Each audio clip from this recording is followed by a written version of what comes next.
Hello, fermented folks. We have P. Jelly Clark. All Makatsu. We have Travis Baldry. Today we have a really special guest, Leopoldo Gout. Are you reeling it in and defending clowns? I am. Earth doesn't even exist in Battlestar Galactica. This show gives me heartburn. I was like, I loves it, I hate it. It's called All Fluff. Oh! If you didn't know how I actually feel about The Mandalorian, Don't worry, this is it right here.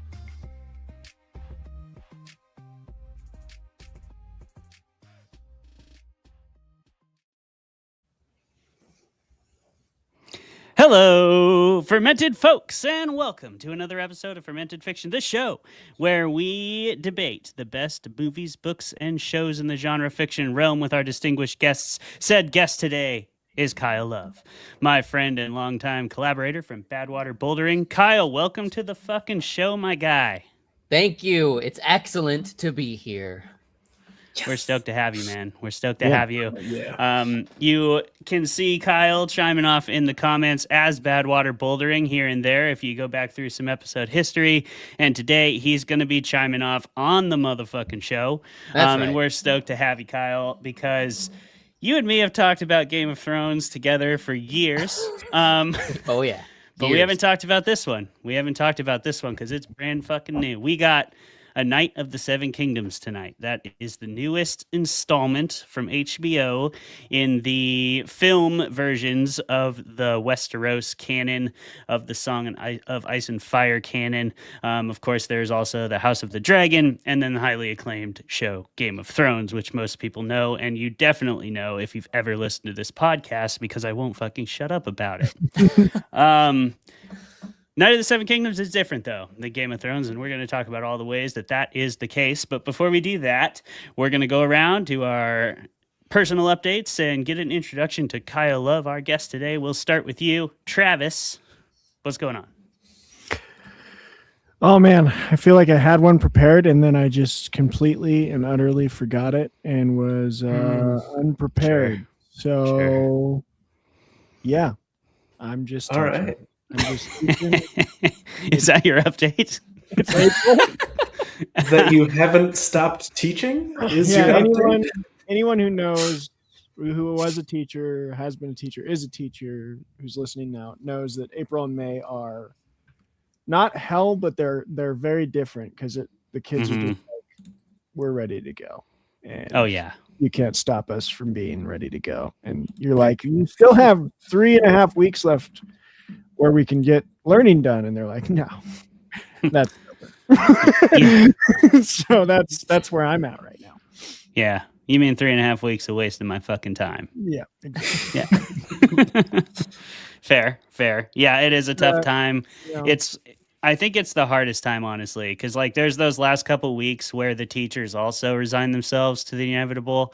Yeah. Like you still do your job and everything, but there is a certain point where you're just like, yeah, all right. Like we all know where we're at. But this is the part where you really do have to continue to try to hold attention and stick with your curriculum and genuinely prepare people for finals and whatever else they had. I don't know how you guys do finals in your school because I know it's different. But you know, it's a hard time. They've got basically the pre-summer attention span, but with still the like the school motivation to do work. They and have it's a hard combo. Oh, yeah. My sophomores, I don't think realize, and I've warned them like 15 times, but we have a lot of study halls. Our school is very like work and play designed, free time, teach people how to use free time well. And I made a geography test for him that is hard, and I gave him like a month to study. Sure. And I keep reminding them of it, and they're like, "Oh yeah, we'll study." And I'm like, "You have to memorize 5 facts about the entire Middle East for an oral exam, and you won't have any paper in front. Like you just have to be able to spout the facts off when I ask you about a random country. Sure, you're ready? Yep, we'll study." I'm like, okay. So that's what we're Okie dokie. Alrighty. Sounds good. Well, good luck to those sophomores, and good luck to you, their teacher. Thank you for your wonderful update today, Travis. Jeremy, what's going on with you? Well, hey, I'm updating the saga of Okay. how just absolutely messed up my leg got. Yes. But maybe that saga is coming to a close because I am now officially done with the wound clinic. Hell yeah. Yes. Nice. So, cheers, everybody. We're doing it. I'm You're gonna into have, the like, a whole post-wound ass world. leg. Oh yeah. Nice. Kyle and you can commiserate. Kyle's been injured so many damn times from Yeah. Oh yeah. Bouldering's a dangerous game. People don't realize that it's like way more dangerous than top rope. Actually, You maybe hit the not. ground every time you fall. You hit the ground literally every time, and that's how you get hurt. Turns out, you might be a lot higher when you're on a rope, but if you usually don't hit the ground, and if you protect yourself well, you often just fall right into the air and kind of like get a nice springy bounce, and then you climb back up. When you're bouldering, you just fucking fall and hit the ground. Hit the ground every time. And your protection is your homies that have been like smoking weed and drinking all day, and like They're push like you 5 onto the- steps too far back, and they go, oh, but it's too late then. Yeah. Yeah.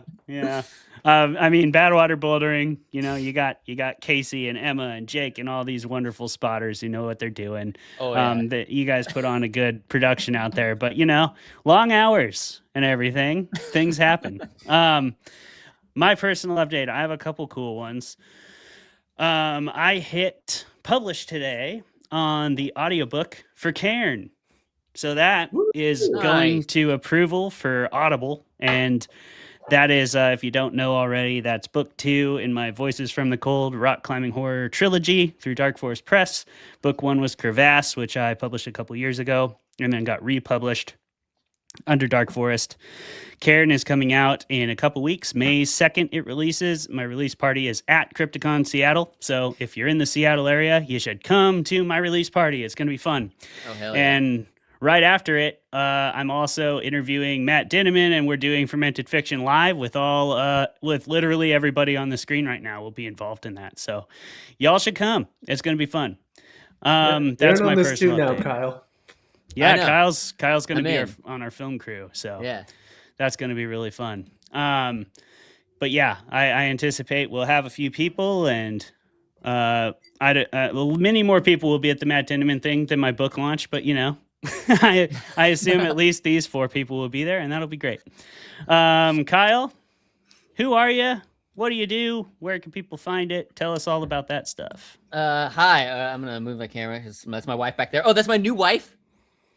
See, you can kind of see the back of your. Ooh. That's fine. Hi, I just got Anshu. married. I just got married. That's Anshu, my new wife. I just got married in December, so that was gonna be part of my update. So that's a big deal in my life, I guess. Sure. And who am I? Well, I am a filmmaker, all-around filmmaker. I've been specifically leaning into making bouldering YouTube videos in the last 10 years. So you can find me on Badwater Bouldering on YouTube, where I, post climbing videos all the time with my twin brother.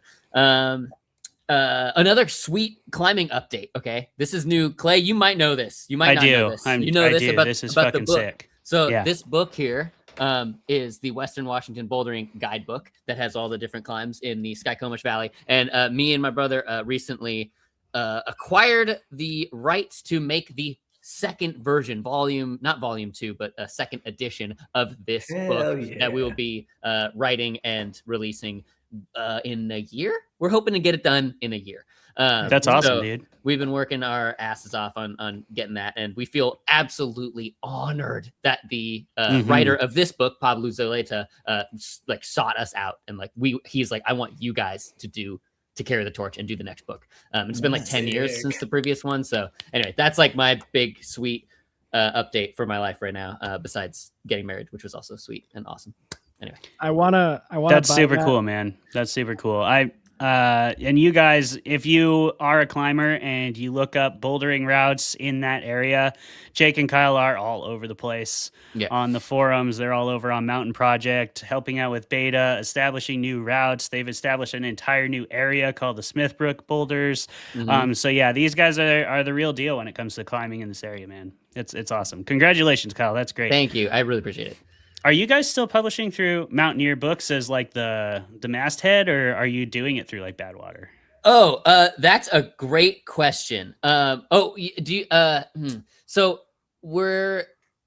don't know exactly how we're gonna do it. We're gonna put the Badwater name on the book somewhere. We're gonna call it Western Washington Bouldering 2nd edition. Nice. But we haven't figured out about like the actual publishing side of it yet. Okay. So maybe I'd ask you because you might know some one or two things about publishing. But yeah, we were gonna ask the Pablo because he's like, I'm totally there to help you guys with any steps that you need. So we have a couple resources for who to ask. But I've never published a book before. I know someone here has, but I've never done it. Yeah. I'm on book 12, so if you need some help, let me know. Travis. Sorry, go ahead. No, I was gonna say, I'll be asking you. Yeah, we'll chat. Travis, what were you going to say? I didn't mean to cut you off. Very good. I was just going to say, I'm going to buy that and put it on my shelf. And then there'll be 2 great things from that. A, I'll support you, Kyle, and your brother, Jake. Yeah. And B, people can walk by and be like, oh, you boulder? And I'll be like, never in my life. Not once. Never touched one. Exactly. Exactly. Nope. You've got a conversation starter and conversation killer all in one. All in one book. I'm very excited for it. Literally an entire conversation just from looking at that book. That's great. Start to finish. Speaking of killing the conversation, let's kill this conversation with a little transition. Let's get into talking about A Knight of the Seven Kingdoms because I know we're all excited to do that. It's been a long time coming since we did another Game of Thrones topic on here. I think Travis and I, way back when we were just doing this show from like our closets and just debating each other on everything, might have done Game of Thrones. But I can't even remember, to be completely honest, because I've purposefully forgotten those chapters of this show. It's impossible to know. I haven't. We're bringing Narnia back because I don't like how I talked about Narnia back in those days. We need to do it again. You're a much bigger C.S. Lewis stan at this point, so we definitely have to. Oh yeah, he loves C.S. Lewis. Yeah, we go back to Narnia if you want. Completely flip the script. Don't even get him started. That's good. You probably won't have to. C.S. Lewis might just come up. It happens. That's what happens. Narnia would be good though. I mean, that's a good one to go back and chat about. It'd be a good Christmas episode. But anyway, we're not doing that right now. We're doing Knight of the Seven Kingdoms. So if y'all don't already know, this is the newest installment of the Game of Thrones IP on the HBO network. It is based upon a collection of novellas. There's 3 novellas in the book, and season 1 is the first novella, which is called The Hedge Knight. It's called The Sworn Sword. Book 1 of A Knight of the Seven Kingdoms, I think, is called The Sworn Sword. No, you were right. Book 2 is The Sworn Sword. Yeah, you were right. Come on. Book 1 is The Hedge Knight. Novella 2 in that book is The Sworn Sword, and that will be season 2. It's in production right now. I have a fact about that that's not so fun, but we'll share that at that junction. Clayton, never doubt your Game of Thrones knowledge. Always go with your first answer. You got it up there. Fair. I do. Yeah, and I did read this book back when it first came out because I was one of the many waiting for Winds of Winter way back when I was still in fucking high school. And I'm still doing that today. Winter is coming, they say. But I haven't seen that White Raven. I have not seen it. Y'all let me know if it flies over Montana first. But yeah, what has come is this show. It is the story of Sir Duncan the Tall, who is one of the most famous knights in Kingsguard history. That's the knights who dress all in white and they guard the king of Westeros in King's Landing. So if you've watched the main show, like Meryn Trant and the Hound and Jaime Lannister, it's gold armor in Game of Thrones. It's white in A Knight of the Seven Kingdoms. But those are the Kingsguard. So Sir Duncan the Tall, there's a brief reference to him in the show. Joffrey is in the Kingsguard headquarters, and he's looking through the big book and Jamie's in the room, and he goes, "Oh, 6 pages for Sir Duncan," and then he flips to Jamie's page, and it's 1 page, and he's doing it to like give Jamie some shit. He's like, "Oh, someone forgot to write all your great deeds, Uncle," because Joffrey's just a little prick. But Sir Duncan the Tall, 6 pages is a lot in that book. It's pages of his famous deeds. So he's a very famous knight in Westeros history and in George Martin's lore. And he's clearly one of George Martin's favorite backlog characters because he wrote 3 novellas about him and has 4 more that he has outlined and planned. Those are as likely to come as Winds of Winter, if not less so. But the show might do it. Who knows?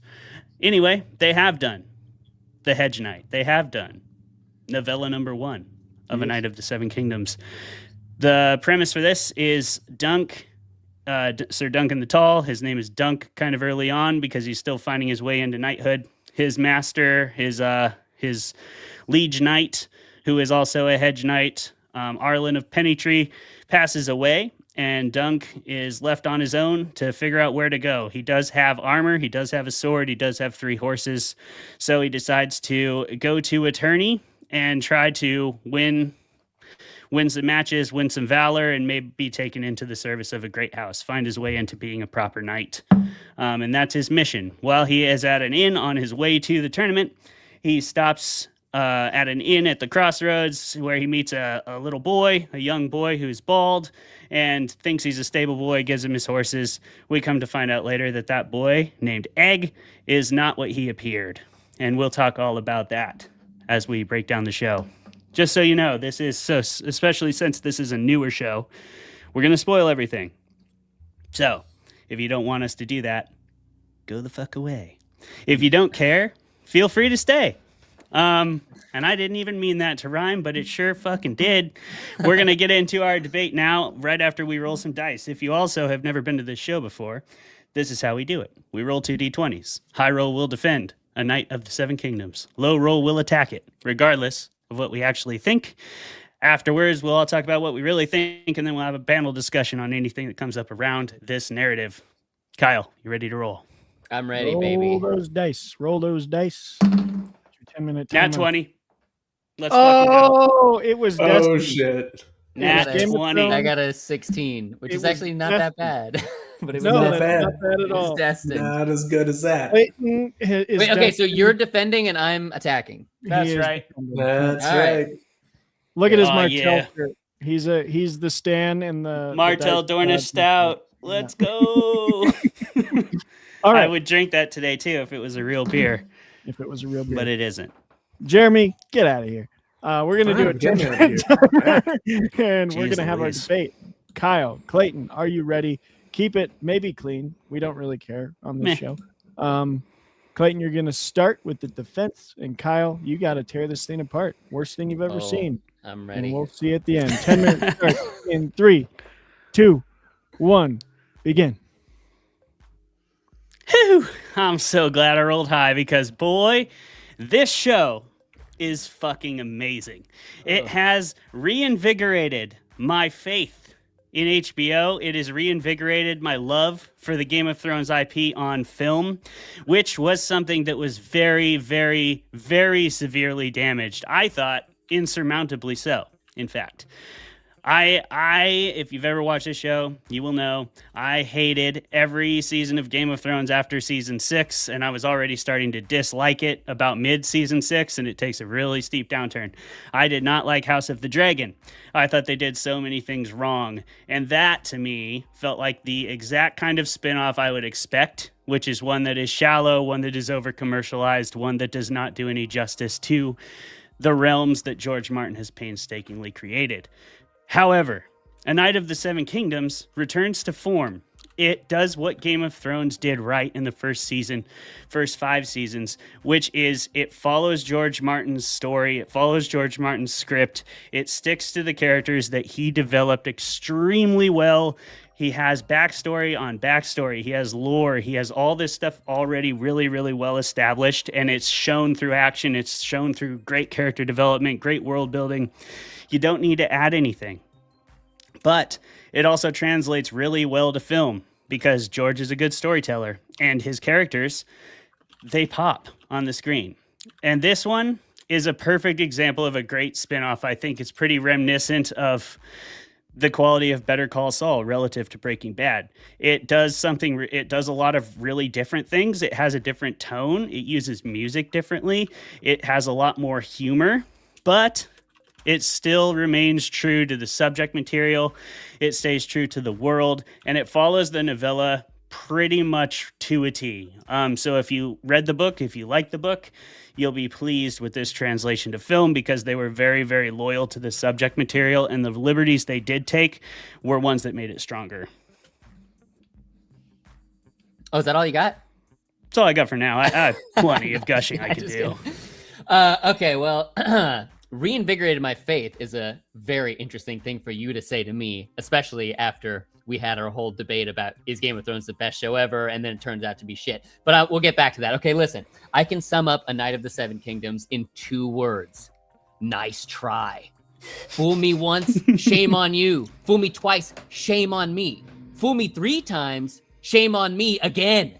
Now, it would be impossible, or at least evasive, to write a review of any story set in Westeros without mentioning the infamous show that started it all. Game of Thrones was the perfect work of art that was ruined so blasphemously that the entire world of George R.R. Martin is forever tainted. Mm-hmm. Then years later, House of the Dragon was released, and I watched season 1. I felt hope. I liked it. I fell in love again with the whole of Westeros, but of course, season 2 was a lackluster disappointment, and it completely lost me. And terrible. I could only blame myself for that second fooling. True. After season 2 of House of the Dragon, I swore off the Game of Thrones universe entirely. I wasn't going to get dragged down into a cinematic universe hole, the ebb and flow of show quality like Star Wars or Marvel, the good, the bad, and the ugly. But as I said, shame on me. The Knight of the Seven Kingdoms was released, and HBO clearly cleverly put an adorable kid in the promotional imagery. And my wife and I couldn't help ourselves but click watch now. What did they think? Did they think that they could just cast the cutest kid in the world and suddenly I turn a blind eye to the egregious and, more importantly, unmotivated use of nudity, gore, and literal shit? Oh, you want examples, I hear? I'm sure you remember Gigantic Hanging Dick, very reminiscent of Hodor, but without the motivation of him being a giant, just gratuitous nudity for at the worst. Our little penetrate is hung, bro. That's all I have to say. Let me talk about the absolute worst cut I have ever seen in cinematic history. We see the setup for the entire show as Dunk decides he's going to the nearby tourney, followed abruptly by an ass spewing diarrhea for no reason. No setup of some bad berries, no discussion about how hard or unhealthy it must be to travel on the road constantly, no drinking unfiltered water from streams or eating nothing but stale salt beef, nothing. Okay. I must assume that this was showrunner Ira Parker's way of letting me know that what I was in for. Speaking of the showrunner talking to me, was using Tennessee Ernie Ford's 16 Tons as the final credit song a confession from the showrunner? I sold my soul to the company store. All I could think during the final song was, oh shit, I see. HBO is turning into Amazon Studios and Game of Thrones, and it's just Fallout schlock. And I'm not going to get easily fooled, Ira. I know you thought maybe if we make Westeros funny, people will be okay with a season of only 6 30-minute episodes consisting of an entire 10 minutes worth of actual story content. Now, for a moment of praise. Shoutouts to color corrector Tim Druitt. You see, it was clear to me that the cinematographers and gaffers were so bad. The only way to salvage the frames was to throw a deep, dark vignette over absolutely every shot. Nice go, Tim. Speaking of bad cinematography, Gustav... Sorry, do you want to go for a second? I'm almost done. Speaking of bad cinematography, go ahead. Gustav Danielson, I'm disappointed. The final scene of the show, it shows Dunk nailing a penny to an oak tree, but the shot was so wildly shaky and out of focus. Don't worry, I can hear Gustav saying, we'll fix it in post. Just throw some heavy warp stabilizer on there and hope the audience isn't prone to seasickness. Was that the best shot you got? Maybe do another take, Gustav. Now, I could go on and on about specifics. Obvious twists and turns, tired set designs, a distractingly disgusting snorting of phlegm and spit. But what it comes down to is this. A Knight of the Seven Kingdoms doesn't know what it wants to be. Is it a drama? Is it a comedy? Is it Game of Thrones? Or are you distancing yourself from that travesty? Well, maybe next time distance yourself even further by coming up with a new IP, because it's official. I'm never going back to Westeros. Well, that'll be your loss. Frankly, I can see some of your misgivings, but I think they're all pretty intentional. Ira Parker and Gustav certainly know what they're doing. They worked on the Game of Thrones show for a very long time as high-level producers and cinematographers, so I'm not going to question them because I am neither of those things. What I will say is I love the story in Knight of the Seven Kingdoms, and I think it accomplishes everything it set out to accomplish. I think it knows exactly what it wants to be, which is a refreshing return to Westeros from a completely different lens, a completely different perspective. That's what I loved about the book, too. It presents the lower level of the kingdoms to us, free from the sort of gaze of the higher class. You still have Egg, but Duncan is the main character, and Egg and Duncan's contrast with each other, their differing opinions, their differing worldviews, really help to characterize Duncan a lot more deeply without having to do any extraneous exposition or dialogue that doesn't feel like it belongs. In fact, most of the dialogue to me felt like real conversations. It felt very organic. It felt very real. I felt like these were real people talking to each other. So they're not always just talking about the quest. They're not always just talking about what they have to do next.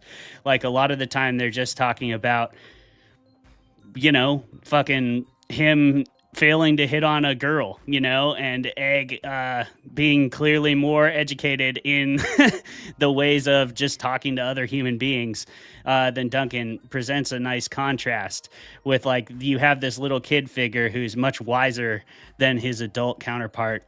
But yet, Egg is also still wise enough to know that he has something to learn from Duncan, and he sees something in him. He's got the makings of a great king, even though he's just a little kid. And if you're a Game of Thrones fan, you know that's what Aegon is destined for.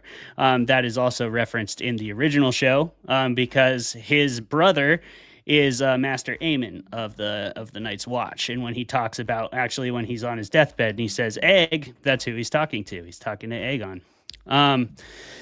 But yeah, I mean, I love this perspective of the lower class. I love the hedge knight. I love being a part of the world from a place where I don't feel like we really got to explore in the show proper, because even though there was a couple lower class characters, they were always framed in the gaze of like how it affected a higher class character. And I know you could still argue that like that is the case with Egg, but I do feel different in this show. I feel like Duncan is the center of the story, not Aegon. And that's really interesting, especially when Aegon is such a prominent character. It is so clear to me that you're such a fanboy. I mean, I remember you even said you compared it to Better Call Saul earlier, and I was like, that's a great comparison, because Better Call Saul was also so boring. Nothing happened. It's terrible. It was so terrible, and people loved it. I cannot understand why. All right, Kyle, I'm going to cut you off at insulting what I think is one of the greatest television Everybody shows grab made, it. but okay. Come on, Better Call Saul. You're coming out of that. Okay. Good night. We're done with that. Yeah. We're done with that. Don't come after my boy Jimmy. Great debate. Go people. after his boy. I'm sure we're going Get to 'em. talk a lot about both the Night of the Seven Kingdoms and Better Call Saul because it keeps coming up in episodes. I don't know. I'm But hot now, Clay. Wonderful. I'm hot. Not. Before we do all that, we have two things that we always get to. First, trivia, and before trivia, drinks of the week. Yeah. So not Clayton- actually first. No. Third. Clayton, you're in left-hand corner here, so let's just pop you right there. And what you drinking? I got Dragon's Milk. Dragon's milk. And I sent Deanna to get it for me. Oh, you got Dragon's Milk too. Oh, we Nice. got two Dragon's milk. Wait, raise it again, Kyle. Raise it again, Kyle. Yeah, dude. Yeah. Oh, and you got Tales of Gold while I have the triple mash. I sent Deanna to get it for me. And so she got this like barley wine version of it, and it is delicious. I assume a similar flavor to what the Dornish Stout would taste like. So yeah, big fan. And please don't come after me and chop off my fingers or my tongue or any of my other limbs. I am, paying some homage to the dragon. So Yeah. leave me Fine. be, Arian. Just fucking fuck off, bud. Jeremy. Oh, God. Well, hey, it's it's a special occasion, not having to go to the wound clinic anymore, and I don't hate this show. Hey. So I've busted out my special occasion whiskey, Nice. this Woodenville cask strength bourbon, Nice. and made myself a maple old fashioned with it. All right. Nice. I went in fashion to Valhalla Meadery because I feel like a meadery is probably the closest we get to ancient medieval times drinks, ales and meads. And I got Sure. a little bottle of Solstice Strong. Look at that little guy. Gonna be a fun one. Dang. And when you buy the little bottles, they give you a little horn. Oh, Aw. There we go. that's So we got adorable. a little bottle Wow, with a little that's horn. cool. There we go. Nice. Hell yeah. They just gave you that horn? Yeah, it comes with you buy like a 5-pack or a 6-pack. You buy a little 6-pack carrier, and they give you 5 meads and the little horn. That's actually pretty Uh-huh. sick. That's a Yeah. good deal. It's very fun. Nice. All right. All right. Okay, well, I actually went to. Hold on, I'm not done. So I went to to go get something that was themed. So I got a little dragon. I also have a founders with a little horse on it. 'Cause Oh, I'm- nice. I'm There you go. Dunk and this is Egg, and then my horse. They're Let's both go. 11%. So if I fall off my horse later, now you know why. I'll be with Yeah. you with the 14.4, and I got I saw another that. one with 10.1. So here we go. I'm Yeah. at 17. Woo, 17. Let's ride. Well, this I'm episode at 113.56. proof. Nice. Right. That's rock. absolutely. I also have my rich Hobbit, this. my Hobbit mug here that I'm gonna Nice. drink out of from Nice. Hobbit days. All right. I have some facts, but I'm sure, Clayton, you have a much deeper knowledge of all things Game of Thrones than I do because I haven't read the books yet. My wife is currently obsessed with them and has started reading them all and read all the compendiums and everything. So I need to read them because she won't stop telling me to read them. But I will get there. There's a little bit about this. Author George R.R. Martin wrote the first novella back in the 90s. So it's been a work in progress, even though it was published way later than that. He's definitely had these characters in his head for a while, like most of his characters. He has stated that they're 2 of his favorite characters he's ever written. They both get shout outs in the original series. Clayton has mentioned those in his debate. Oh, this one's fun. I wanted to talk about the family tree a little because I found it really cool that this story is sandwiched 3 generations on both sides between the shows we know. So House of the Dragon is 3 generations back. King Aegon and Queen Rhaenyra are 3 generations behind King Maekar, or it might be 4, but it's somewhere around there. Oh, no. The characters we know in House of the Dragon are 3 generations behind King Maekar and Prince Baelor.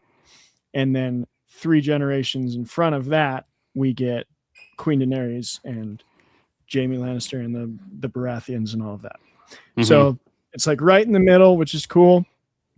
And if you go look at a picture of the Targaryen family tree, it is wildly complex, but not as probably just as complex as the family that they're based on. So Yeah. real history, because no, it wasn't the Tudors. Why am I forgetting the name? Was it the Tudors? Never mind. I'll come back to it later. Very complex English bloodlines there. Duncan Egg's deaths were revealed when they were mentioned before. George R. R. Martin reportedly has big plans for the series. And that was about all I could find through various different sources on the internet. This was one where if you go to the IMDb trivia page, it's sometimes the trivia page is just stuff that the show just tells you. And I hate when that happens. And that's one of these cases where it's like, this is after the dragons died. And it's like, yes, I learned that from the dialogue. you didn't have to put that on the trivia page. One thing this isn't really a fact, but I'm gonna open it up to everyone after this, is I can't decide. Clayton, fellow history person, nerd. Kyle, I don't know if you're a big history guy. Jeremy, I don't know if you're a big history guy. But I know Clayton is.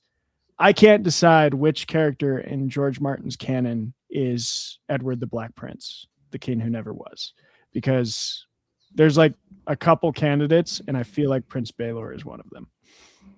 I think it might actually be Blackfire, which if you haven't read the book, you don't know about him yet. But Egg sings that little song when he's in the tree, and it's one of those songs where it's a cuss word and it turns to the next verse or whatever. That's him singing about the Blackfire Rebellion, which is explored a lot in the second novella because Duncan ends up serving a very small house. That's my favorite book of the three, because it's a really deep dive into like small house Westeros. He ends up serving a guy called Sir Eustace, who was a knight in the service of the Blackfire Targaryens, who were a rebellious branch of the family that lost to the current ruling branch of the family. And so now he's got a very tiny holding with like a few chickens, and that's basically all he's got, like a tower and some chickens and like 2 knights, one being Sir Duncan.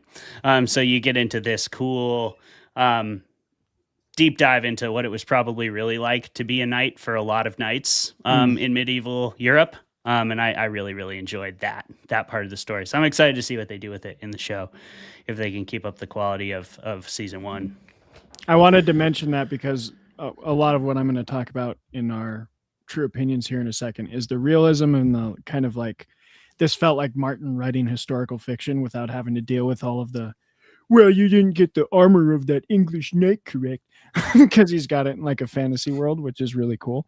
And Edward the Black Prince is one of my favorite stories because just this like figure that everyone talks about is like the greatest knight who ever was, and he would have been the best king, but his son is Richard II, who literally was so bad that the Plantagenet bloodline like ended with him because he was the worst king in history. Well, maybe. I mean, that's certainly a competitive category. He's up there. But that is a competitive category. So. Very competitive. He's a contender. He's a contender, but very, very, very competitive. Very competitive. Yeah, I mean, I can spout off a few fun facts from the book if people want that. They made Baratheon's character a lot bigger in the show, which was one of the choices I alluded to. That was a liberty they took. It did work for me, but if there was anything that I would have harped upon in a negative light, it probably would have been that. I think they overused his character maybe a little bit. Most of the dialogue in the show is directly from the book. I've read it a couple. Which character did they add? Well, they didn't. He was in the not add, but Baratheon. The Baratheon? Yeah, Okay. Lionel Baratheon. He was in the book, but he wasn't the guy who's nearly... like partying with the tug of war. That guy. Love that actor. With the antlers, you know. I love Daniel Eanes. He's so funny. But. Yeah, he's in the book, but he's not nearly as prominent of a character. Dunk spends a lot more time with Raymond Fossaway. That's kind of like his best buddy. And he spends a little... they showed it. They showed him going to the puppet shows and everything. Most of the dialogue is lifted right out of the book, which was really cool. And Raymond Fossaway is the cousin? Yeah, the green apple. The guy that it. fights for him when his cousin just totally ditches him. That's directly out of the book too. All the lines are right out of the book. So I thought that was really cool. Most of the dialogue is directly from the book. What are some other fun facts? Oh, they did the 2 other knights that fought for Dunk, Beesbury and Harding. They're a lot cooler in the book. Humphrey Harding was a badass. Like they only showed a little of him. He unseats a couple people in the first joust, but in the book they spend a lot more time actually watching all the battles and all the jousts. And Duncan also fights in the melee, and he kind of learns that that's where he belongs, is in the melee. He does actually try in the lists in the books, and he gets his ass kicked just right away. And he learns that the melee is where he thrives. But Humphrey Harding in the books is kind of kicking everyone's ass, and that's the reason that Aeron Targaryen cheats and shoves his lance through his horse's neck instead of actually fighting him, because he would have definitely lost. Another thing they don't really show in the show because they just didn't have time, but is interesting, is some of the political maneuvering that was like commonplace at these tournaments, which serve to position the princes in winning positions in the bracket. So you will see a lot of. I'm drawing a blank on Darian's son. I'm trying to look it up here. I'm thinking Steve. Yeah, Steve Targaryen. That's right. Yeah. Prince Darren's son. I can't remember his name, but he's the one who, after Darren dies in the fight, he goes, "Be gone, Sir Duncan." Prince Maekar? Or Baelor's son. Sorry, Baelor's son. Baelor's son. Which is Darren, I think. Oh. Anyway, the one son, not the drunk one, but the other one, who at the end is talking to Duncan, and he's like, "Be gone, Sir Duncan." And he's like, "Why did the gods spare you and not him?" He Valar. Valar, there it is. He has a lot bigger role in the book too, and there's a lot of that like political maneuvering based on true history, where only like lower ranking, less prestigious, less likely to win knights tend to hit his shield with the lance and joust against him, so he keeps winning and winning. They touch on it briefly because Duncan says, "Oh, I bet he's the best knight in the tilt," and Egg says, "I'd take that bet." And the reason he says that is because he knows Valar is not really that good, and he's only winning because he's jousting against shitty knights. And then you also see that referenced when the master of the games comes to Duncan and tries to convince him to like take a dive. But he clearly did convince plenty of other knights to do so. So you see some of that stuff. Those are just details that you can learn in the book if you read the book. There's also more. Lord Beesbury's really good. But the two guys that fight for Duncan, you don't really get the effect of how big of a deal it was from the show. But in the book, when you're like, "Oh man, how's Dunk gonna get out of this?" And then those two show up, you're like, "Oh fuck yeah, he's got a chance now," because those two are badass. Even though that guy's leg is broken, you're like, "That's fine. He just needs to stay on his horse because we know he's badass on his horse."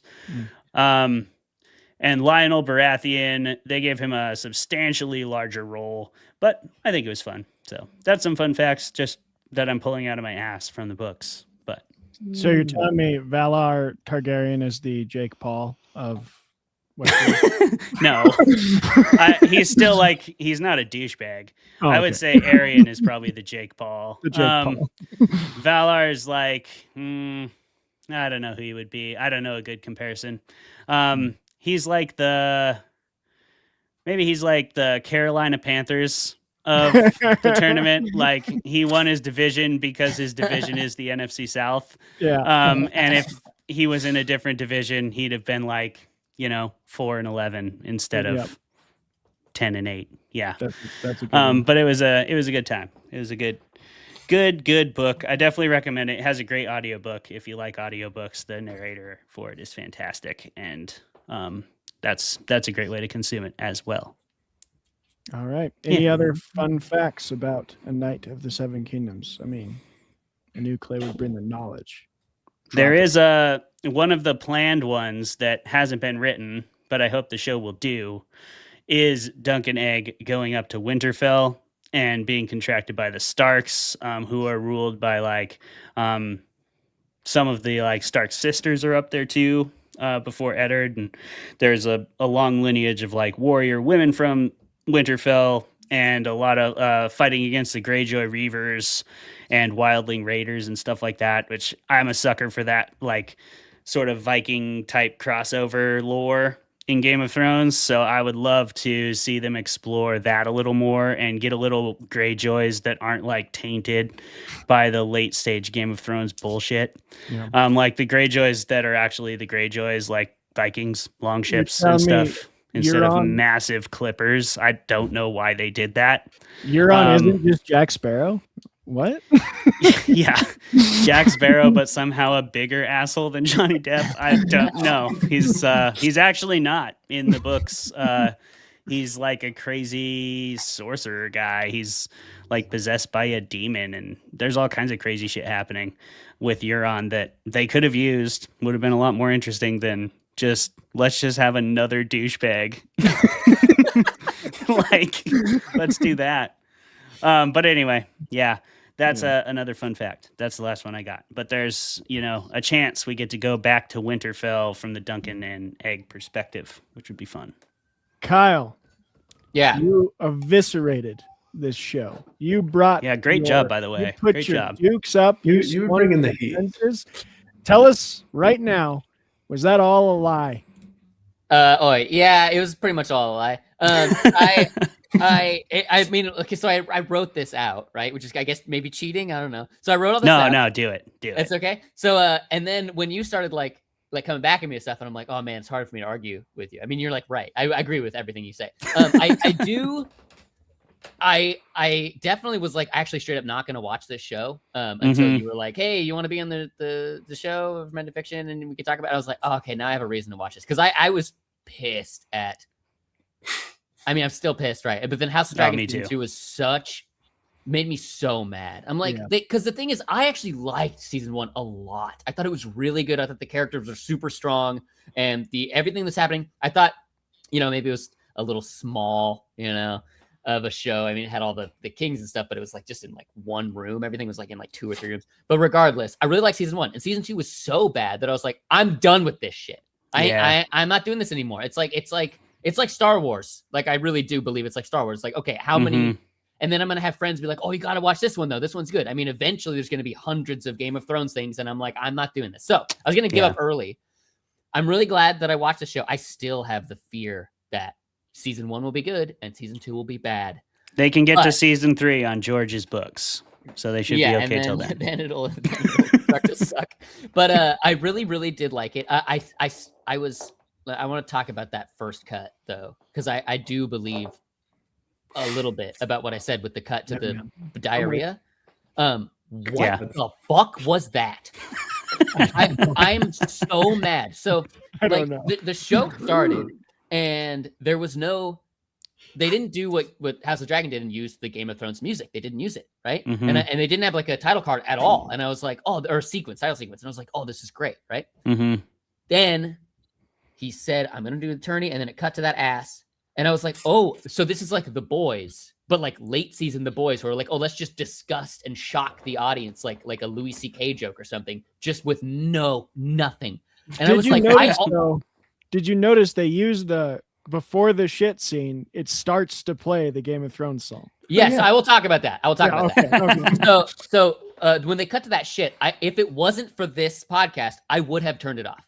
I'm absolutely offended by that cut. I'm shocked that made it into the final edit, and I don't know what the hell that was happening. Then I was going to sleep, and I'm like drifting off into sleep that night, and I like shoot up, and I wake my wife up, and I'm like, oh my God. And I actually wrote this because I wrote 2 different versions. Obviously, I wrote the praising version, and I wrote about the fact that this was Ira Parker shitting on Game of Thrones. It played the and then just shit. Yep. And I'm like, oh, literally.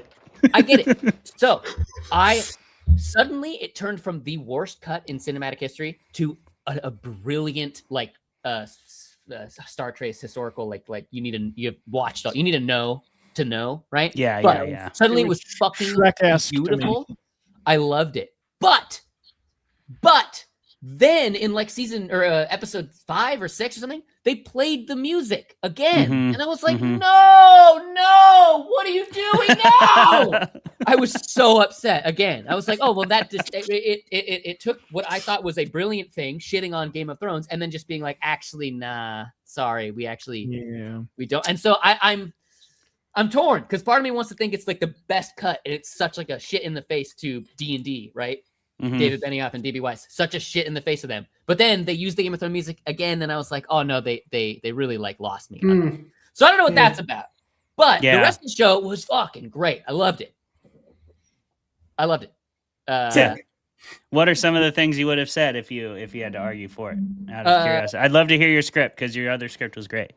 Yeah, so a couple things. One line that you would have liked that I wrote that I really liked was Lucy Bevan's casting of Peter Claffey and Dexter Soul Ansel as Dunk and Egg deserves a Nobel Prize because I've like literally just love those characters. They're great. So I have not loved characters like those two characters in so long. Their chemistry is just amazing. So, dude, that kid is so good at acting.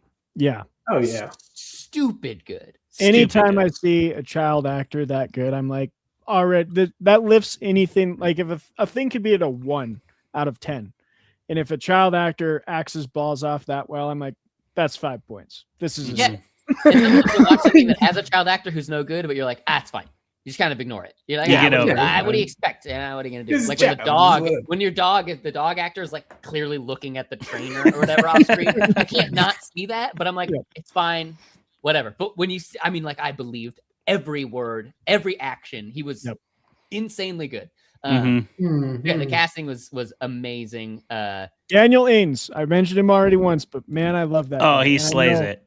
Lionel got a bigger part, Clay. Oh, sure. I didn't know that, but like he slayed it, and he's in one of my favorite British comedies that's very underrated and not seen very often. It's called Lovesick, and it's literally about a man for 10 episodes tracking down every woman he's had sex with because he figures out he has a venereal disease.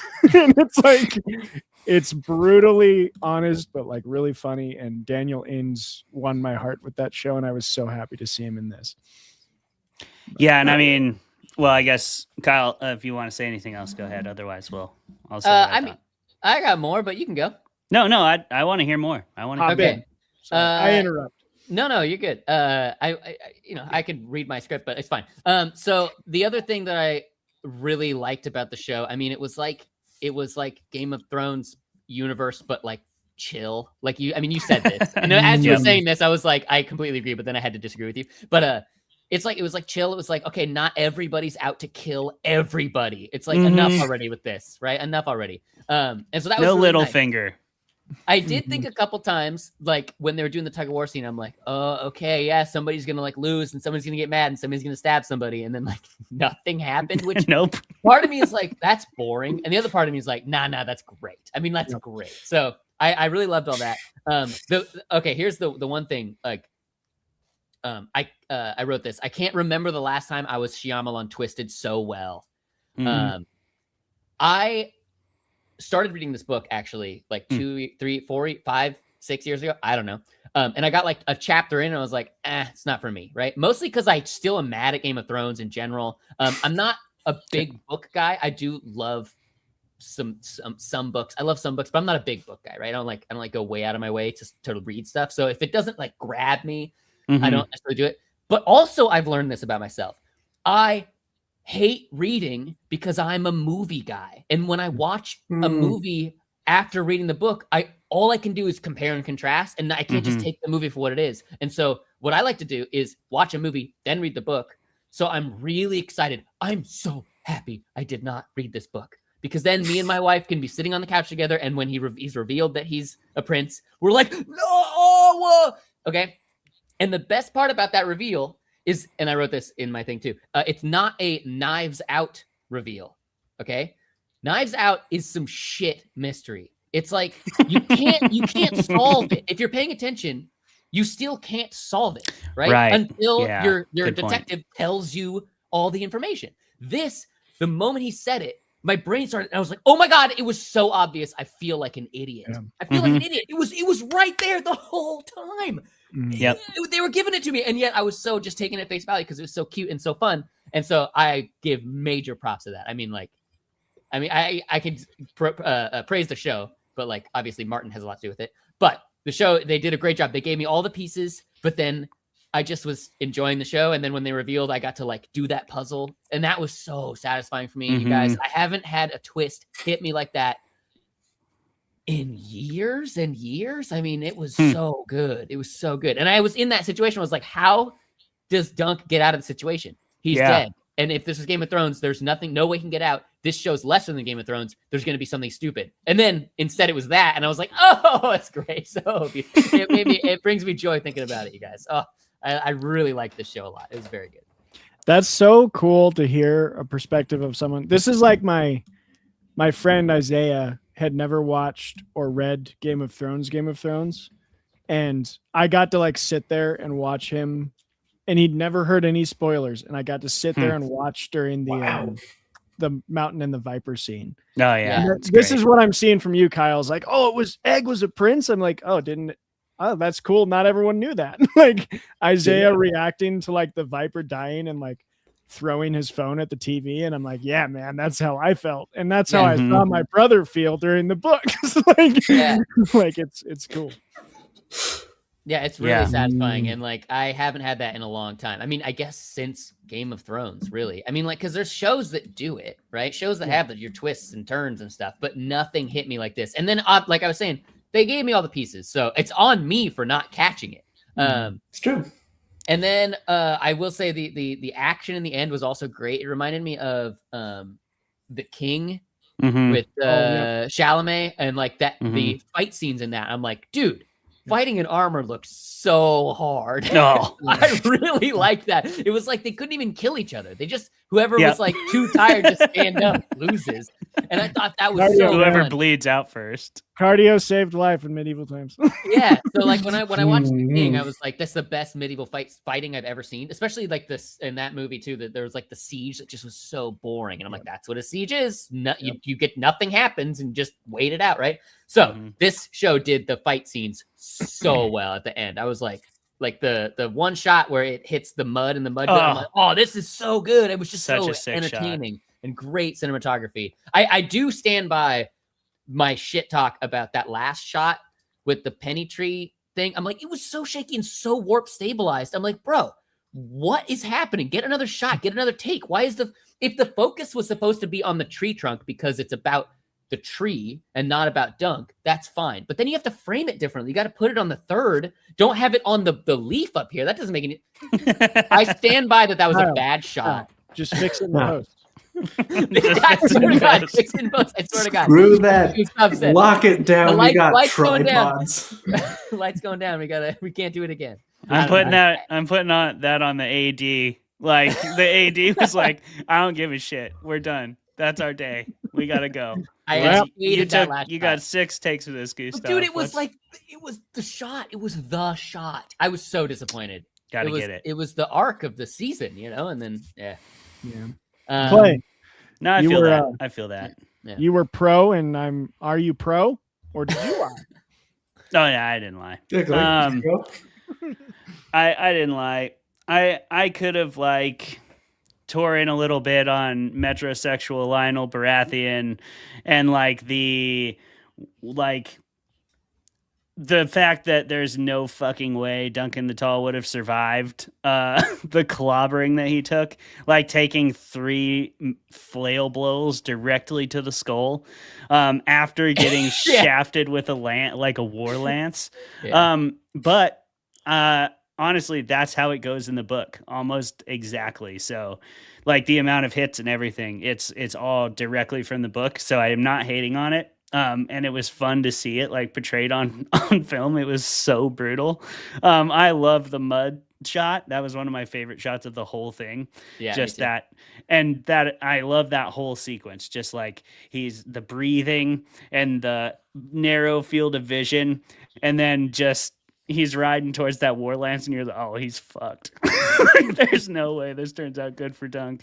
And there's like a bunch of other people fighting, but yes. I don't know. Like, where are they? They're somewhere. And that's like great. Cause like when you're fighting, your vision's like this. So you're not going to know where they are. So I felt like Dunk a little bit. Like he could get hit in the back at any time.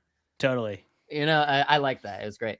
And you see it happening all around him. Like that is the chaos. That chaos is reminiscent of some of the best battles from the original show. Like, for all the flaws of the late seasons, the Battle of the Bastards was a sick battle. Yeah. And that chaos of like that opening cavalry charge that Jon Snow's right in the middle of is great. And this had very much that feeling of the Battle of the Bastards. It's like muddy and chaotic and frantic and terrifying. And it's just like, it was like horror, you know, it was like right in your face with the brutality of medieval warfare and the realism that really drove that all home. And if you know the characters, you can also kind of see how the battle's progressing, but it sort of rewards the astute viewer. It rewards the rewatcher. Yes, like I you're had saying, that feeling Kyle. actually. Yeah, that I would like to rewatch it for that exact reason. Totally. If you go back and rewatch it, you can actually see the mace blow that kills Baelor. You know, it's in there. Because I had watched this a while ago when it first came out. I was very excited because I'm a huge fan of the book. I was also very nervous, but I watched episode 1 and I was like, it's gonna be okay. It's gonna be okay. This actually looks pretty sick. Even after the shit shot. No, I was with you though. I picked up on that immediately. Like, they started to play the music and cut to a shit, and I was like, "That's awesome, dude." They're straight up shitting on like what great. you think Game of Thrones was and what you think it is and what you think this show is going to be. Ira Parker was very clearly like, "This is neither season 7 or 8, and it's not House of the Dragon. This is its own thing." And it's uniquely positioned to do that. And my favorite thing about this show that I didn't quite get to is it really is one of the better spin-offs I've ever seen. I do think it's on par with Better Call Saul, which I did thoroughly enjoy, because it brings its own flavor to the universe. It's not just doing fan service, which I think is something that Star Wars falls prey to a lot. The Marvel universe falls prey to a lot. It's like, oh, you like Boba Fett, right? Well, that's our show premise, that Boba Fett's fucking sick. Do you need more than that? Or can we just all agree that Boba Fett's fucking sick and that's a whole show? Yeah. I cannot agree that Boba Fett is sick. Boba Fett's super overrated. We'll talk about that another time. But he fell into the, wait, what did he do? He fell into the, that's it. The Sarlacc pit. He fell into the pit. Yeah. He fell into the, killed by Han Solo, who could not see. He looks super he fell cool. into the one spot for hundreds of miles that would kill you if you fell there. Whoa, And he had a jetpack. He was made the guy equipped to get out of that situation.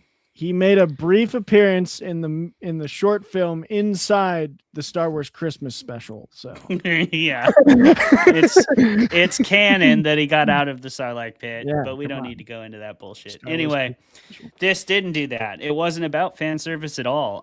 It awards the very enthusiastic fan like me, for like, you get to hear about the Grey Lion and you get to hear about Old House Lannister. You get to see the old Lord of Tully, who, if you're a fan, you know, is like the grandfather of Catelyn's father. So like Catelyn's great-great-grandfather, who bites off the head of the fish.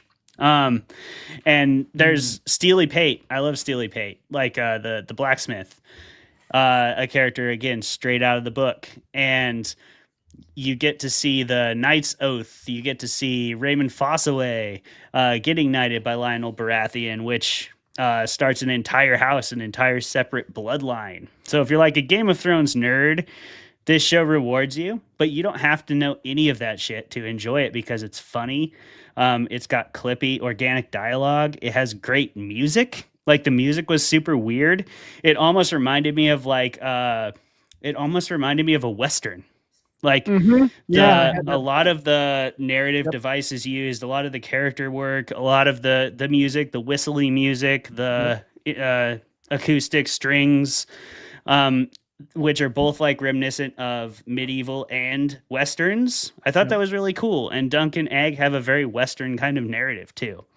They're two lads out on the road, you know, kind of up against the world, up against the law, and finding a way to get out from under these like oppressive societal systems by their own gumption. And that's kind of the story of a lot of Westerns. So I found this being a very like Western-esque but medieval setting. And it's a really fun show. You don't need to know anything about Westeros, but if you do, it also has lots of fun nuggets. So it's a really deep show on a lot of levels. Ira Parker, clearly it was like a love child for Ira Parker. Yeah.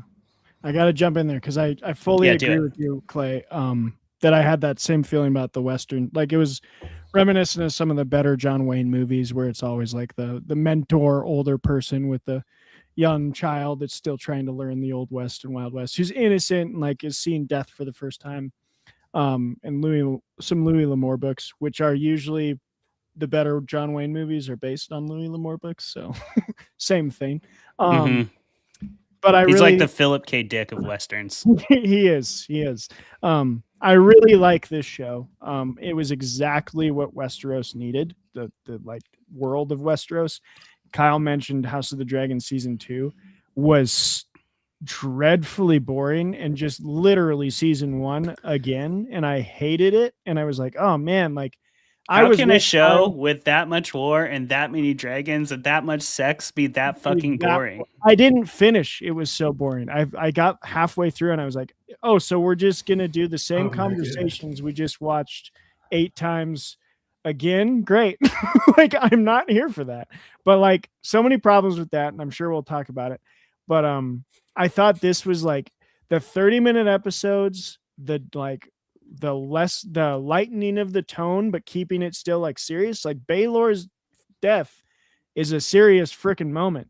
This show is not devoid of those dark Westeros moments that we're used to, but it's within this contained story. It's a contained story. It finishes. If you never watched it again, I think this would be satisfying enough to have like an ambiguous ending of these two riding off into the sunset. That works. I love that it's that contained. My wife and I sat down and we like started watching it and literally binged it in one night, stayed up till like midnight because we just wanted to continue. The comedy is actually genuinely good. That's the one thing that like some people's perceptions almost painted my view because of the shit scene. And then I'd heard people be like, oh, it's trying to be too funny. And I was like, oh man, is it going to be like toilet humor, like The Boys, like Kyle said? Because that's what lost me on The Boys. I stopped watching when it was like, you're doing gratuity for gratuity's sake. Great. I hate that. And when I saw the shit scene and I had all those voices in my head, I was like, oh, strap in, I guess. Here we go. And it didn't do that. And I was very, very pleased. Like most of the funniest moments are not the gross ones, in my opinion. They're like Egg.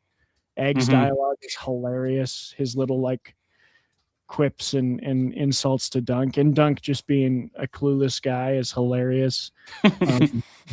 But no, I think I was very pleased, and like I'm very excited to continue watching because it's exactly what Game of Thrones needed was. And I think the comparison we can make, we've brought up Star Wars a lot. This is more like Andor, where it's like, I was going to say that. Get out of all the shit that you're so obsessed with and just follow this guy who's doing stuff within the universe and have fun with that. And I loved that. I still haven't seen Andor. As much as people have said, you got to watch Andor, it's good. See, but Star Wars, they did too much. They done you dirty. I literally just, I can't enjoy it. I don't care. I've tried, I even turned on the first episode. I was like, I hate Star Wars. I'm so bored with Star Wars. Yeah. Game of Thrones hasn't, although it's burned me, when I even during this show, like we just like paused it for some reason, and we just, me and my wife just started talking about Game of Thrones and just about Cersei and about Aegon and about all just everything. We just kept talking. And we're like, oh yeah, we still love this so much. I obviously Game of Thrones is way better. Like the cement of Game of Thrones is better than Star Wars. Star Wars is a joke. It's got nothing. It's got nothing holding it up at all. Game of Thrones is great. So it's really easy to talk about like these characters and that characters and the history and stuff. And so this show allowed me to do that, which was great. And thank God I haven't gotten completely like Westeros out like I have Star Wars. But I know I should watch Andor. Everybody says it's good. And I will one day because everybody says it's good. This is I will say, Kyle, I was going to make the exact same comparison. I think this is the Andor of Game of Thrones. Just it's coming a lot earlier.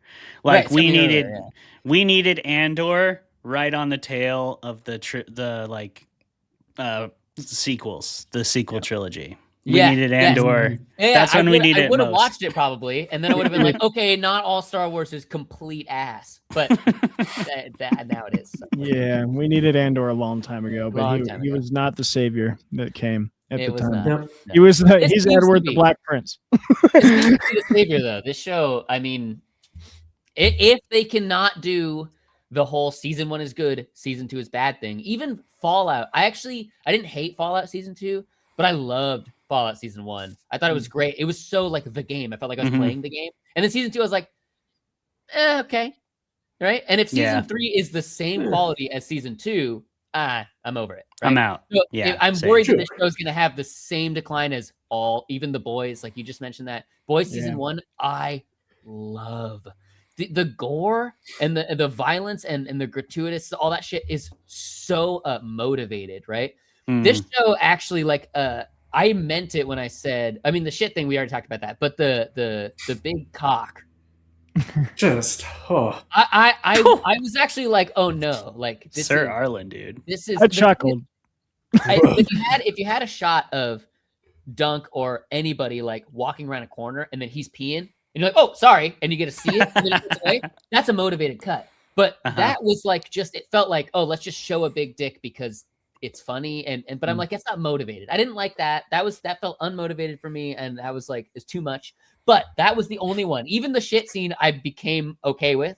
So the dick scene was the only one that I was like, that's a little unmotivated, a little bit. I think that was a little bit of.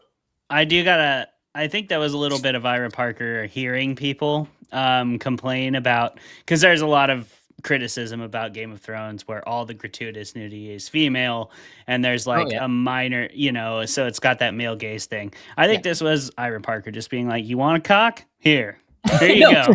Arlen and penetrate. There it is. Let's get a huge cock out Sweet here for you. Jesus. That's the equivalent of what we showed you of the women in Game of Thrones. Fucking here you go. Quit your bitching. It is fascinating that this show is better having watched and knowing a lot about the previous shows. Like if you didn't know anything about Westeros, like you said, you could watch the show and you would enjoy it. But knowing all of that, it's like, it is like, I did feel like the showrunner was talking to me. It was weird. I have not felt that before. It was really weird. But not in a totally shitty way. There were moments where it was like, I get it, Ira, I get it. But like there was with the shit scene specifically, yeah. And the dick scene. But I didn't mind it as much because I've heard all those criticisms, and I was like, that's kind of funny. And we actually don't see much gratuitous female nudity, if any. I actually don't think there is any, actually. No. Which is a change, a big change for Game of Thrones. I think most of the nudity is male, so that's an interesting turn, and I think that was very intentional. But usually I hate when I can see the author or the writer on the page because I want to be engrossed in the story. Same. But I feel like they did it pretty tastefully in this, where it was like part of the story enough that you're like, yeah, you hear the fans, you understand. You were a fan. You are a fan, and you were also burned by the show. I think maybe we forget that. Like we forget that as fans that are detached, but people who were involved with the show were hurt by that. The actors developments were all as hurt. well. Yeah. Jeremy. Goodness. But yeah. Also, can I say one more thing? Yeah. I bet think you're Prince gonna. Baelor is the JFK of Westeros. No, I mean literally, they literally have the same wound that they die from and everything. I love that. That's great. That's crazy. Not Edward the Black Prince, JFK. Yeah, he's JFK. He was like supposed to be the perfect king, and then boom, head blown off. Yeah. By his own people. See, that's the twist. That's the twist I thought you were talking about, Kyle, because that was what's that was a great twist too, because he walks in and he's still talking, which is super realistic. And then they pull off his helmet. You just don't see it. If in the books, I think more you don't see it coming because you're like, oh shit. I saw that coming. And the reason I saw that coming is, and I saw it coming only like a minute before it happened. Like when he walked in, I was like, so I'm suspicious. And then, like, he's fucked up. But the reason I saw it coming is because he is like a Mary Sue sort of like he's too. This guy can't be king. He's too good. Mm-hmm. All of too good would be solved if he was king. He's gotta die, right? Yeah. I saw it coming, but that's because the show. I mean, Can't be there. Knowing too much about character arcs. Like if your character can't arc because your character's like too good. So I kind of saw it coming a little bit. That was not the twist that got me. I did not go like what, but when he said, "Oh, brother" or whatever, I was like, "Oh my god!" He said, "Of course, Prince." Of course. Can One I more also? thing. Sorry. Oh, go ahead. I gotta we just jump keep in. jumping on. This show's I fucking mean, awesome. we'll just If- keep talking about the show. We Just can one take more, one more. I forgot to mention this in my true thoughts. I also love that, and maybe I personally like to look for, goodness, people who are genuinely good in stories. And that's one of the biggest criticisms I've heard in my kind of like circle of educators in the Catholic sphere of Game of Thrones is like, I don't like reading this story where all the good like human beings just die. And I think The grim dark. I think Martin has a reason for it because they don't play the game right, and the game is a inherently evil game, like a bad game. But I love that Dunk is so far just a good dude. and he wins. Spoiler alert, that does not change. Yeah, I love that. There's a reason he's a famous Just a Kingsguard knight, good and it's because dude. he's just a good fucking dude. Yeah. But And I he's not think perfect. it's He's a good great guy, but he's thing- not perfect, which is No, he's not. unlike the other guy, the Prince, like you were saying. Prince, yeah. Like he felt Baelor, like to be yeah. perfect. Dunk has so many flaws. Dunk has So, flaws, he's a but great like character he's because he's got like this- a good, he's good-hearted. got this beautiful heart. He's got Yeah. the right motivations. He's got like no one could argue like that this guy's motivations are bad, and he wins. And I think to me that was like George R. R. Martin being like, "See, I can do it. Shut the fuck up." Yeah. And you know what I love about Dunk too in that regard is as an athlete, and I think all of us have been athletes at some point to different degrees. And I think we can all relate to being like, that guy should not have fucking won. But like Aerion Targaryen, way better fighter. Kicks Dunk's ass. And he should have won, But Duncan wins because he's bigger. And like for all of us short kings out here, like, bro, I hate it. I hate parts of it. bro. I know But at you the do. same time, obviously I'm rooting for Dunk, but there's that other side of me who's like, if I was like watching this, I'd be so annoyed. I'd be like, come on, bro, you've got him. Just like finish the job. Funny. And my favorite like moment of the whole show was one I did not expect at all. It was a very small moment. Lionel Baratheon was fucking awesome. That actor's incredible. I haven't seen him in anything, but he was incredible. And Go watch Lovesick. love the Hilarious. Baratheons as a house. So I was a big fan. I loved that they put Lionel in the story more because in the books, I was like, what a cool fucking character. The Laughing Storm, just fucking people up and party. And like, I want more of this guy. And Ira knew that. He was like, who's way too cool to be in the book as little as he is? Lionel Baratheon. Let's get him all the way in here. Hell yeah. But I love that moment at the river after Dunk wakes up and he's like, hey, could you show the prince a little respect? He risked his life for me. And Lionel's like, fuck him. He didn't do anything. He didn't risk shit. It's like, we risked everything. We died. Like 2 other guys died for you. He just agreed to fight people who couldn't hurt him. Fuck that guy. That was a great moment. I totally agree. Because like Travis was saying, it's like everybody's so nice, and even the whores were like apologize to Dunk, and then like the other guy, Dunk was like, oh, here's some extra money for the horse, and the other guy's like, hey, you can have the shield for free. Everybody's so nice, and there was a point where you're like, well, this isn't believable. Why is everybody so nice? But then he's like, fuck that guy. And I'm like, oh, okay, no, it's actually totally believable. He reined in a lot there. I agree. It was great. Even before that, you get the little like scene with the Fossaways where the Fossaways are like, the Targaryens suck. Like, yeah, these that was great. That was They're great. foreigners. We don't want them here. I was like, oh, so we get this cool little insight into what people thought of the Dragon House. But yeah, and that's overshadowed by like Baelor being such a perfect dude, but he's so like such a paragon of good that it's easy to forget that Makar's right there too, just being an asshole the whole time. He's just like, I said, fuck me, not fuck him. Fuck off, get out of here, like, just being a dick the whole time. Jeremy, did we take everything, or do you still got something to say? Sorry. Absolutely not. Now, I do want to start off by saying I did enjoy what I watched of this show. Probably gonna keep going. This fucking okay. guy. No, I love this. Because the rest of what I'm going to Classic say Jeremy. is going to sound like a dissenting opinion. All right. So let's Someone's got to do it. I started by saying I like it. All right. You Now, did. Yeah. Which did. is more than you Everybody ever did remember for that. Lord of the Rings. Which hurt my Well, soul. Lord of the Rings. Don't. I No, was no, gonna no, say no, just it keep should going. be harder, Game of but Thrones, that's don't not the do it. problem. Just don't. Anyway, so I feel like this.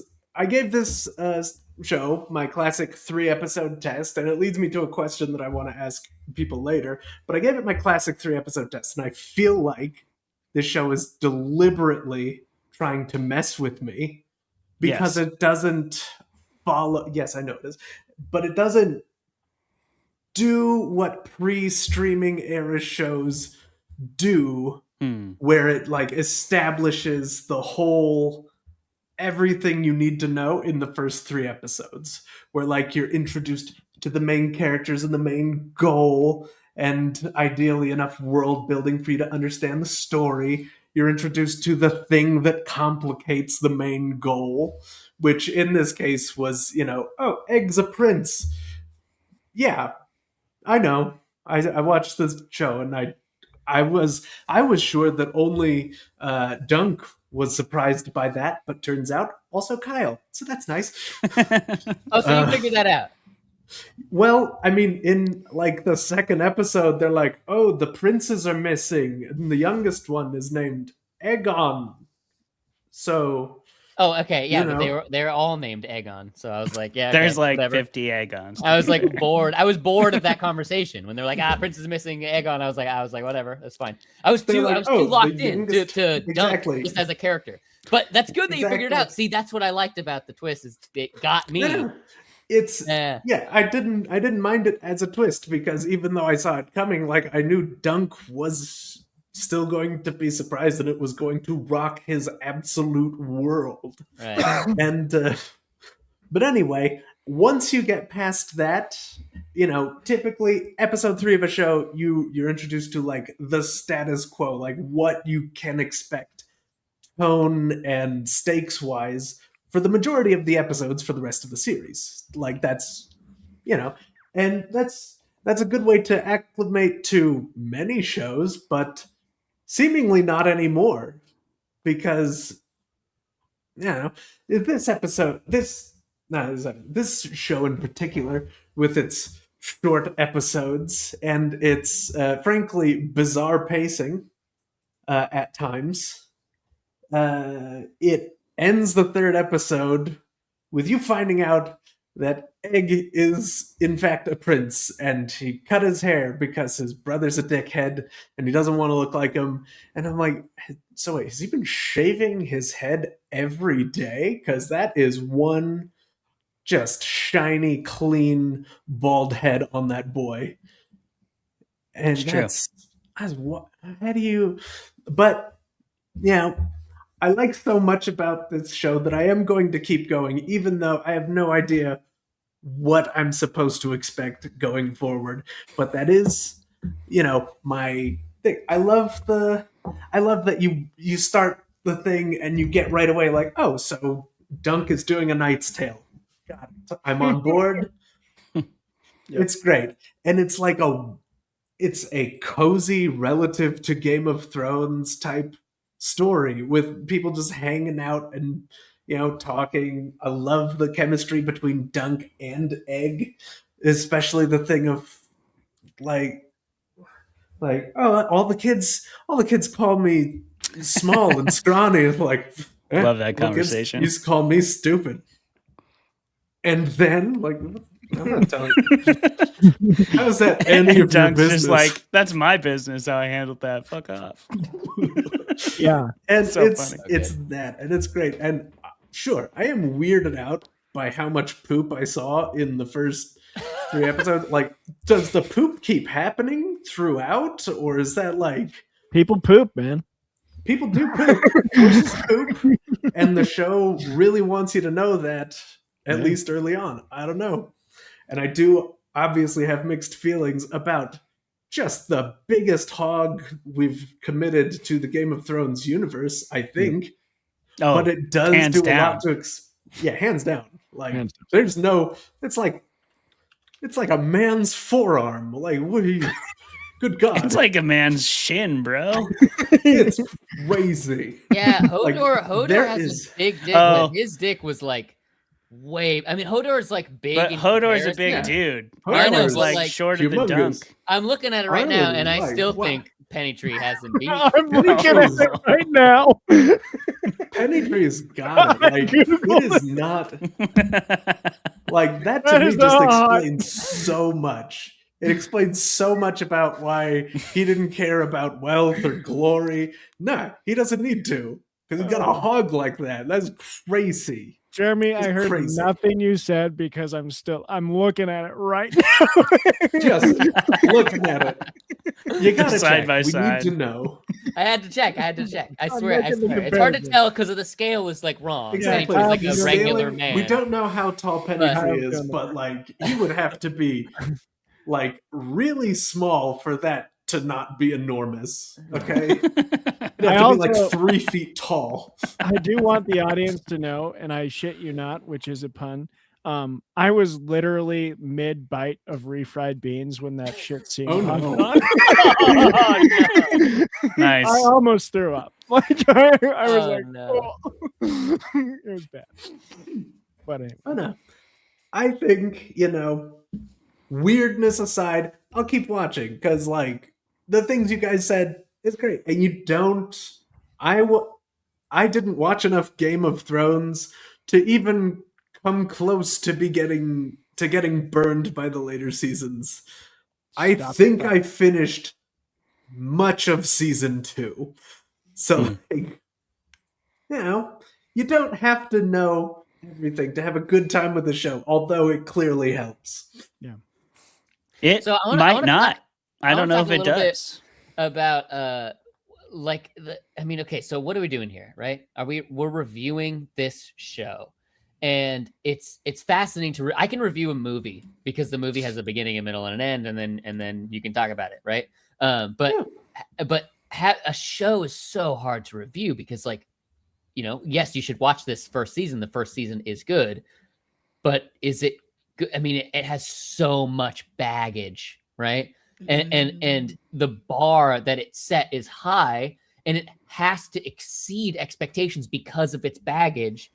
And I'm so afraid. It is so easy for them to just kind of phone it in next season and just be and just like make something that's just fine.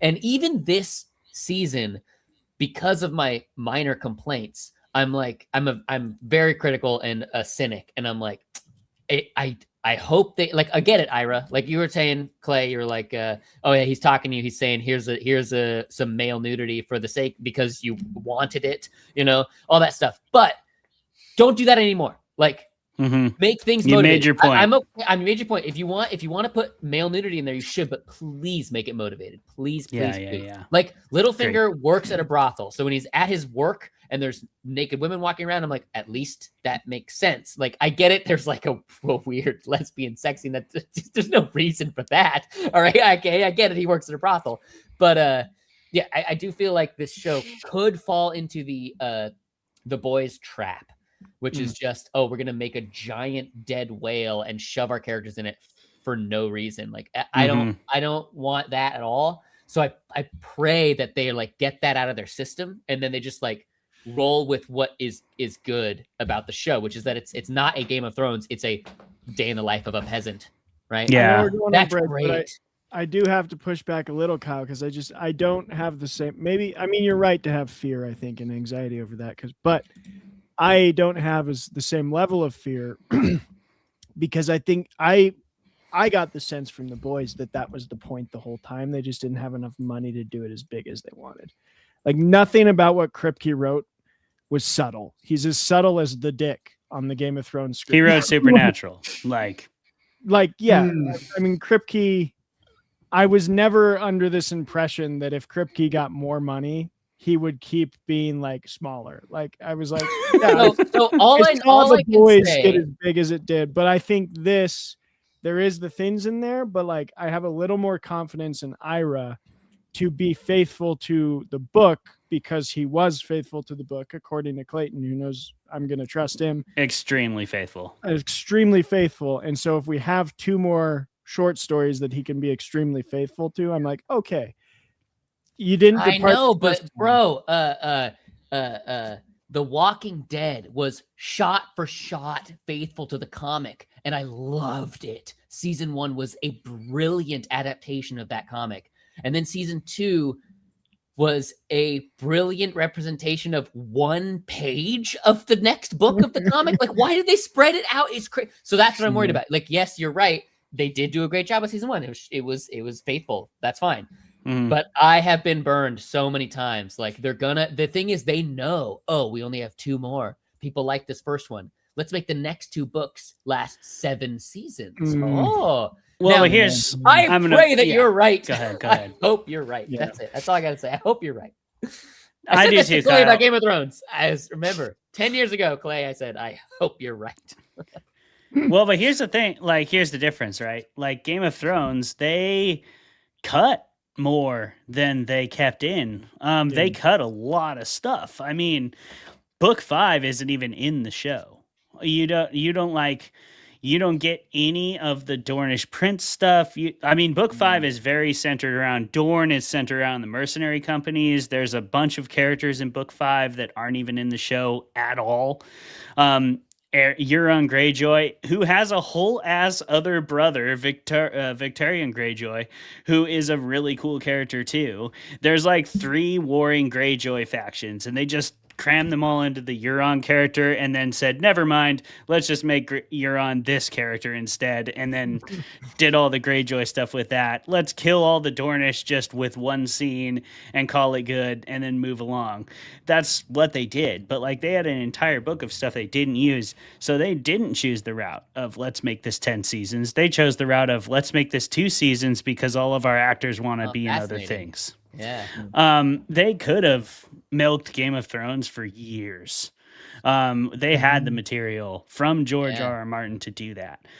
Now, what I'm excited about and what gives me hope about this show is they chose to do 6 30-minute episodes. They chose to do a mini series when they could have stretched it out. They could have elongated it. They could have added extraneous bullshit, but they didn't. They just took the novella. They took the words right off the page and they said, this is how many episodes this novella makes. And that makes me really confident because book 2 is the best one. And if they're as true to book 2 as they were to book 1, it's going to be fucking awesome. It is a way more, it leans all the way into what you're talking about, Kyle, which is that day in the life of a peasant. You are watching Duncan serve this like robber baron knight of a fallen house as a house that served the right side of the war takes all his land from around him. And Duncan is the only knight that's actually stands up to his knightly code above like his own personal interest.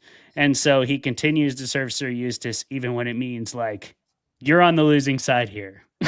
But you swore your oath, so you're going to keep serving it out. I think every filmmaker can relate to it. It's the way you feel on like a 16-hour day when you're like, I think this movie's going to be absolute shit, but I said I would do it, so here I am.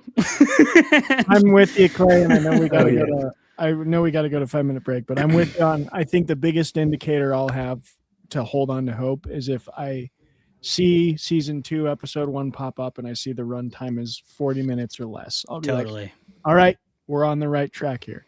If it's an hour or more, I'm going to be like, buddy. Then I agree. Yeah. And then I'll be hesitant because all the novellas are very similar. They're structured very similar. They're very similar length.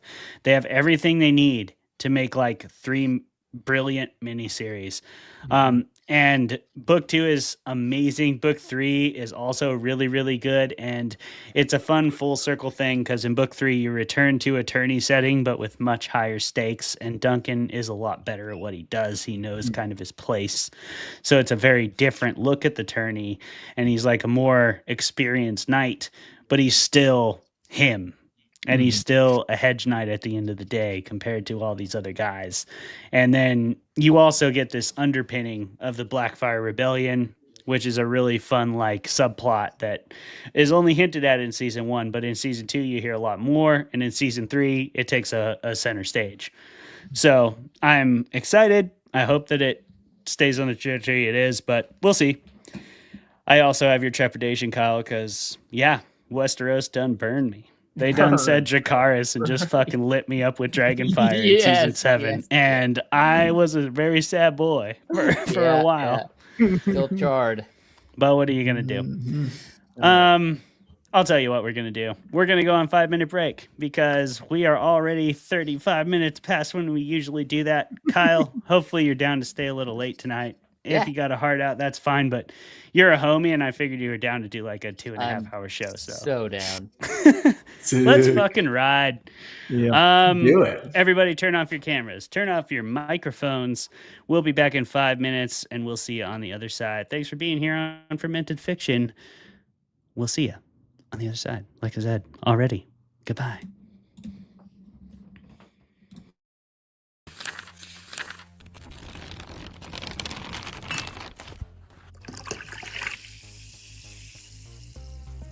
Hello, Fermented folks. Welcome to another episode of Fermented Fiction, the first of our new season, and I believe it's season 4. The show where we drink beer and argue with each other and bring on really awesome creative guests. If you'll permit me to go a little bit outside the box. Once upon a time, apparently, people used to sniff mummy remains, powdered mummy remains like cocaine. So I think 3 lines of powdered mummy remains, if you can get to that as well. That'll get you right to really enjoy the movie, you know? Dave told us all about making a mead, and I talk shit about Tom Bombadil, as I am wont to do whenever people bring up Lord of the Rings. You would. You should. And then that's everybody exactly what he freaking made. chill about Tom Bombadil, or I'll get unreasonably upset. So, in your assessment, what did you think of the everyone kind of paired off, or at least a number of people did, romantically? How'd you feel about that? Did that seem really forced and dumb to you, or? Tom Bombadil is a merry old fellow with his bright blue jacket and his boots are yellow. Right? It's our yellow. Right. Imagine discovering mummy remains and oh my God, these ancient figures. Dude, what if we crushed this and snorted it, yo? I bet we'd get fucked up.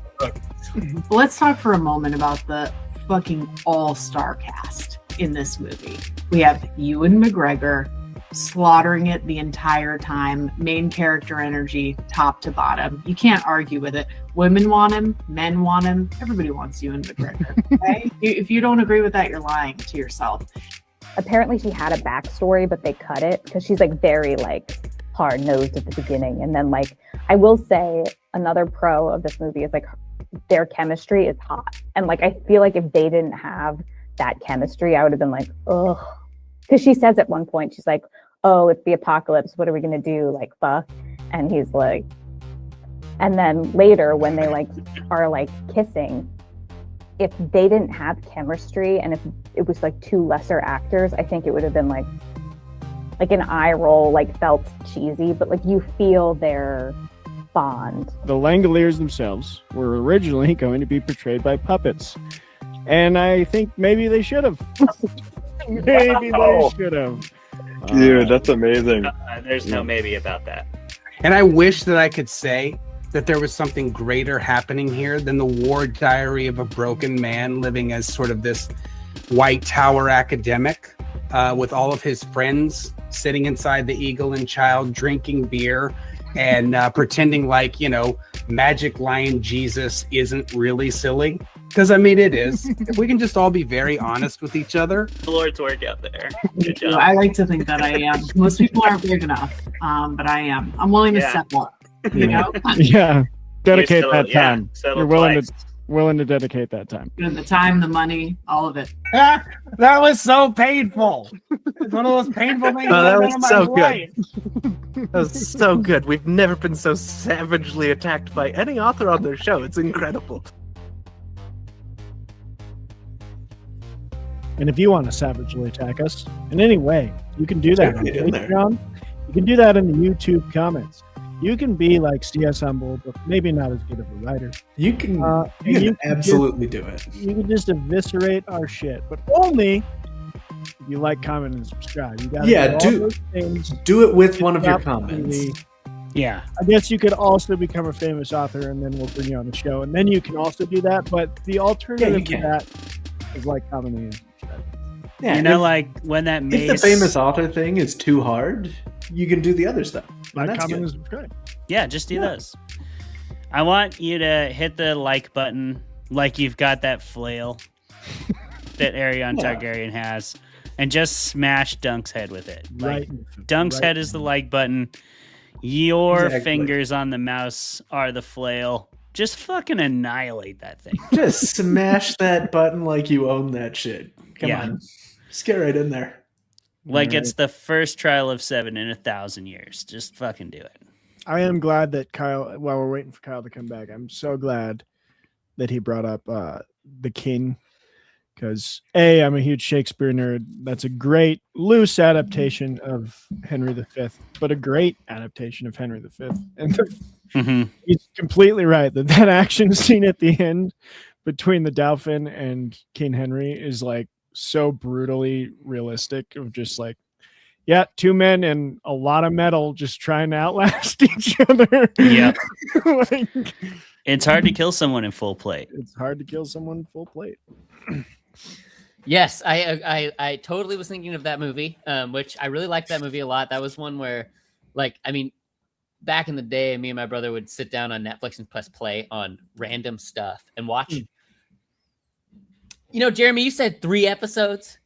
Oh yeah. No, I give 10 minutes into an episode. I don't do 3 episodes. I do 10 minutes into maybe 5 minutes into a movie. Like if the movie doesn't have me in the first 5 minutes, bro, I'm out of there. And a lot of this is random movie picks. Like if somebody recommends a show or is like, or I've heard about it or something, or it's got actors that I like, I'll give it a little more time. But if it's a random thing, which the thing was, I mean, I started that movie and I was like, ooh, okay. Like first 5 minutes. And then by the time it ended, I was like, that was so good. And I didn't know who Timothée Chalamet was. I didn't know any of the actors. I didn't know the story. I didn't even know that it was a Shakespeare thing. I knew nothing about it. I just enjoyed it from the beginning to the end, and it was excellent. And then watching this, I was totally reminded of that because it was like, that is the best medieval choreography. It looked so real and so brutal, bro, and not fun at all. No romanticism in that fight scene. It was fucking brutal. But what was romanticized was like the party of the tournament. And that's where the whole show lived, was in like the levity and the companionship and like the fun of being at a tournament. You know, it made me think of being at like a writer's con. Like all these guys, this would be the only time they see each other. For a lot of them, but a lot of them would be seeing their like friends or that they haven't seen and they see once a year. And there's like all this fun and all this partying going on amidst the backdrop of like very serious political implications and literal like wartime strategy happening. Like one of Ned Stark's lines, Jaime Lannister in the original show says, you know, I've never seen you fight in the tourneys, and Ned says, I don't fight in tourneys. I don't want my opponents to know what I can do. But that was a very real thing too. Like you are definitely showing your hand if you fight in the tourney, and that can go for you or against you. But it's an interesting environment of the tourney in medieval times where it was like this weird combination of convention party and like, I might literally be at war with these people later. In House of Dragon, we got to see it, and it was so Game of Thrones. It was like, these people are just going to murder each other, and it's just absolutely disgusting, horrible, like just villainous. And then this was like, this felt more like what I would expect. I don't know. Expect is not the right word, but more I think like it's what more I would realistic. think of attorney. It's like, oh, it's supposed to be fun. Yeah. It's fun. Like people go for a reason. They go because it's fun. And like even the one dude who like beats on his cousin, right? Yeah. He beat on his cousin a bunch, and then he's like, I could beat you up next. And I thought, oh, he's gonna kill his cousin and then try to kill. And like, no, he's just actually just enjoys the beating part. He's not gonna kill his cousin. Yeah, he just he's likes not kicking the his ass. mountain. He's not gonna cut his head off because he is upset. Like, and I totally appreciated that. That was great.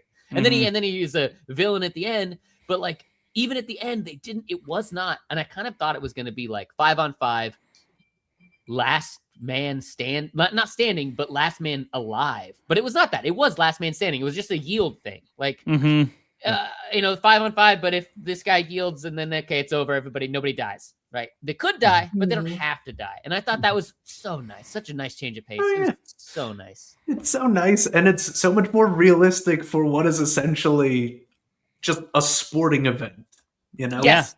It makes But in sense medieval that you times, would, when people fucking died at sporting events. Yeah. exactly. Even nowadays, sometimes people do die. We try not to, but we try not to. But back then, we try a little less hard.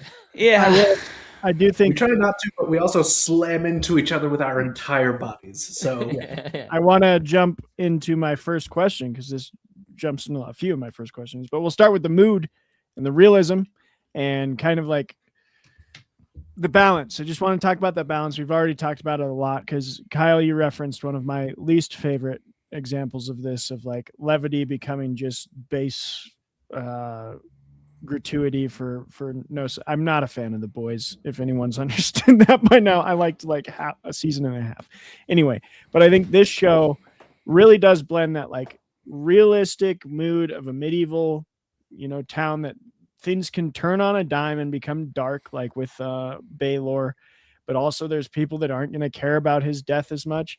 Also, I really a subtle thing this show does with realism and mood is, it's medieval times, and if there's anything you read in a lot of theology, it's like death was just such a present reality all the time, and so people had a completely different view of death because people died all the damn time, from famine, from sickness, at birth, from childbirth, from games in the night thing. So I think this just cause I think this painted a really cool kind of sense of cool in the sense of its realistic sense of, in a culture where every moment is trying to survive, this kind of sporting event would be as entertaining and levity bringing as it seems. It's not, if that makes any sense. So the question in all of that is like, what do you think this show does really well to balance mood and realism? And are there any other examples you can think of that do it super well that you'd point people towards? Kyle. Okay, so the first thing I thought of was, and as I was watching Egg like cheer, first off, oh my god, he's such a good actor. He's What's so his name? good. Hold on, I wrote this down. Absolutely crushing it. What was the actor's name? Here we go. Dexter Soul Ansel. That's the actor's name. Okay. I was absolutely brought to a world where this is the only entertainment that you get ever. I mean, you can find entertainment with a stick playing in the mud, but like with the world we live in, there's entertainment begging you, pinging you on your phone and YouTube and all this everywhere all the time, sports, all sorts. But when he was just cheering, standing on that fence and just yelling and just cheering, I was like, I totally believed it. And I was brought into that place of like, this is the entertainment, and it's crazy entertaining and so fun and amazing. And these guys are athletes, right? Because in House of the Dragon, because of the tone, I don't feel like they're athletes. I feel like they're knights. They're warriors. They're here to kill each other. But here, I was like, no, they're not here to kill each other. They're here to fight each other for fun. It's like a boxing match, And if somebody dies, that's because it's a dangerous sport. But they're athletes. They're here for a sporting event. And I totally got that vibe. Dunk and Egg cheering and the whole crowd cheering and stuff. And then when something bad happened, he's like, we should get out of here, which is totally how I would act in nowadays if some shit went down and there's like a bunch of people everywhere, like, we're going to get trampled to death. There's a big crowd. I really thought the tone was set perfectly during that, which I enjoyed the tourney in House of the Dragon, but boy, oh boy, did this make that look bad, which was great. I mean, I really thought. Again, the actor Dexter, kid. Oh, you really got me, man. Keep an eye on that kid, dude. My wife was Keep an eye on that so kid. mad when we watched the last episode. She was like, "I just want to watch more of that kid." And I actually had the same thing that you thought, Jeremy, about the head, about how he's like constantly perfectly shaved. And I had the same thought. I was like, "Damn it, I just gotta let it go." Yeah, you kind of did. Thought. I was like, I just gotta let it go. I mean, I never saw. It's not like he was shaving his head and he has to get up early to go do it. We didn't get to see, even if he got up early like a couple times and snuck off, and then Dunk's like, "Where'd you go?" "I don't know." Right, and then we just like, I can fill in the pieces that he's shaving his head every morning. But you're right, it was a little weird, and that's a hot take. That's something my mom. She gets so into those kind of details. Like she watched Star Wars. So does ours. And she's like, "Why are they not sandy? They live on a sand planet. They should be sandy." In episode 7, right? She's covered in sand. Mad. And I was like, "Mom, it's Totally a movie. fair. You got to get over the sand thing." She's like, "I can't get over it." So I get it. It's like a movie. You gotta let some of that stuff go. But I did have that same thought. Anyway, I digress. They're distracting, just not important. To answer your question, I would say the tone of just thinking, "Oh, this is fun." It felt so fun and so like I want to be there, and it made me forget about my phone for a second because I was like, "This is the entertainment." Yeah. I think you're right, and I think it also like Jeremy. Hey, Go, Jeremy. I'm going. I think this show just kind of understands what like normal day-to-day people are actually going to care about and try to do, because it's not like Game of Thrones where everybody you meet is trying to just stab their way to sitting on a throne made of stabbing things. Okay? It's a not stabby like that. ass throne. Yeah, one stabby ass throne. And like, to the credit of Game of Thrones, I think there was an episode of Game of Thrones where I forget who was telling Daenerys that regular people do not give a shit about who sits on the throne. They care about like having an endless summer and living a good life, and that's basically what we see everybody doing in the show until the friggin' Targaryens show up and start ruining everything. Yeah. That's fair. As they do. Yeah, it's what they do. It's what they're good at. Yeah, I mean, you guys have touched on it, but I think that touch of the real world, that touch of the common person, that's what this branch of the Game of Thrones universe is all about. And I think that's why it's so relatable. It really does, as somebody who goes to for about 4 years now, since I've been married to my wife, I've had the privilege of going to the Seahawks and Rams game every year because my brother-in-law is a huge Seahawks fan. He knows I'm a Rams fan, so he's got the tickets and we go. It's a great time. And watching this show feels like watching the medieval version of going to a Rams and Seahawks game. There's a lot of really cool nuances in it where a lot of people are there who genuinely hate each other, who have and putting this in a medieval context is much more extreme. You have to understand, you would be in the same vicinity as people who have killed your family members, people who have burnt your land, people who have literally gone to war with you, but you set all that aside for this moment of levity, and there's something profoundly human about that, and it's a real thing. There's the famous Christmas soccer game in World War I where they set aside the trench warfare for a day, and the Germans and the French and the British went and played soccer on Christmas, to just chill out for a day.